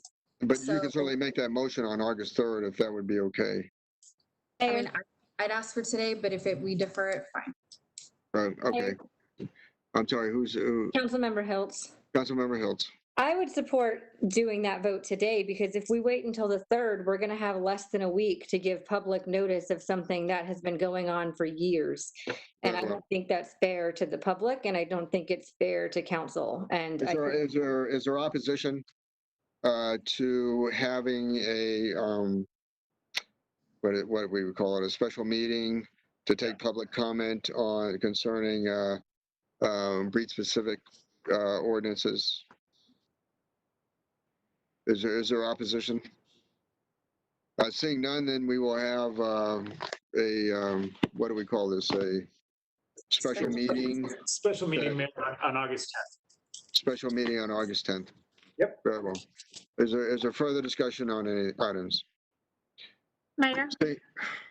Councilmember Berzins. Thank you. We have the Rules Committee scheduled because we don't have a council meeting or a special study session. So the Rules Committee is scheduled for that. So. Well, it depends on what time it's going to be. Let me defer to staff for comment. And this is Steve. I'm not sure we've set a time for the Rules Committee other than the date. So we can certainly propose a schedule to make sure we can accommodate both meetings. Mayor? Further, Councilmember Combs. It's on my calendar as 4 to 6 p.m. that day. Very well. Further discussion. Well, I want to say that it was only scheduled on that day because there wasn't another meeting. That was the whole purpose of scheduling these meetings on a Monday when there wasn't another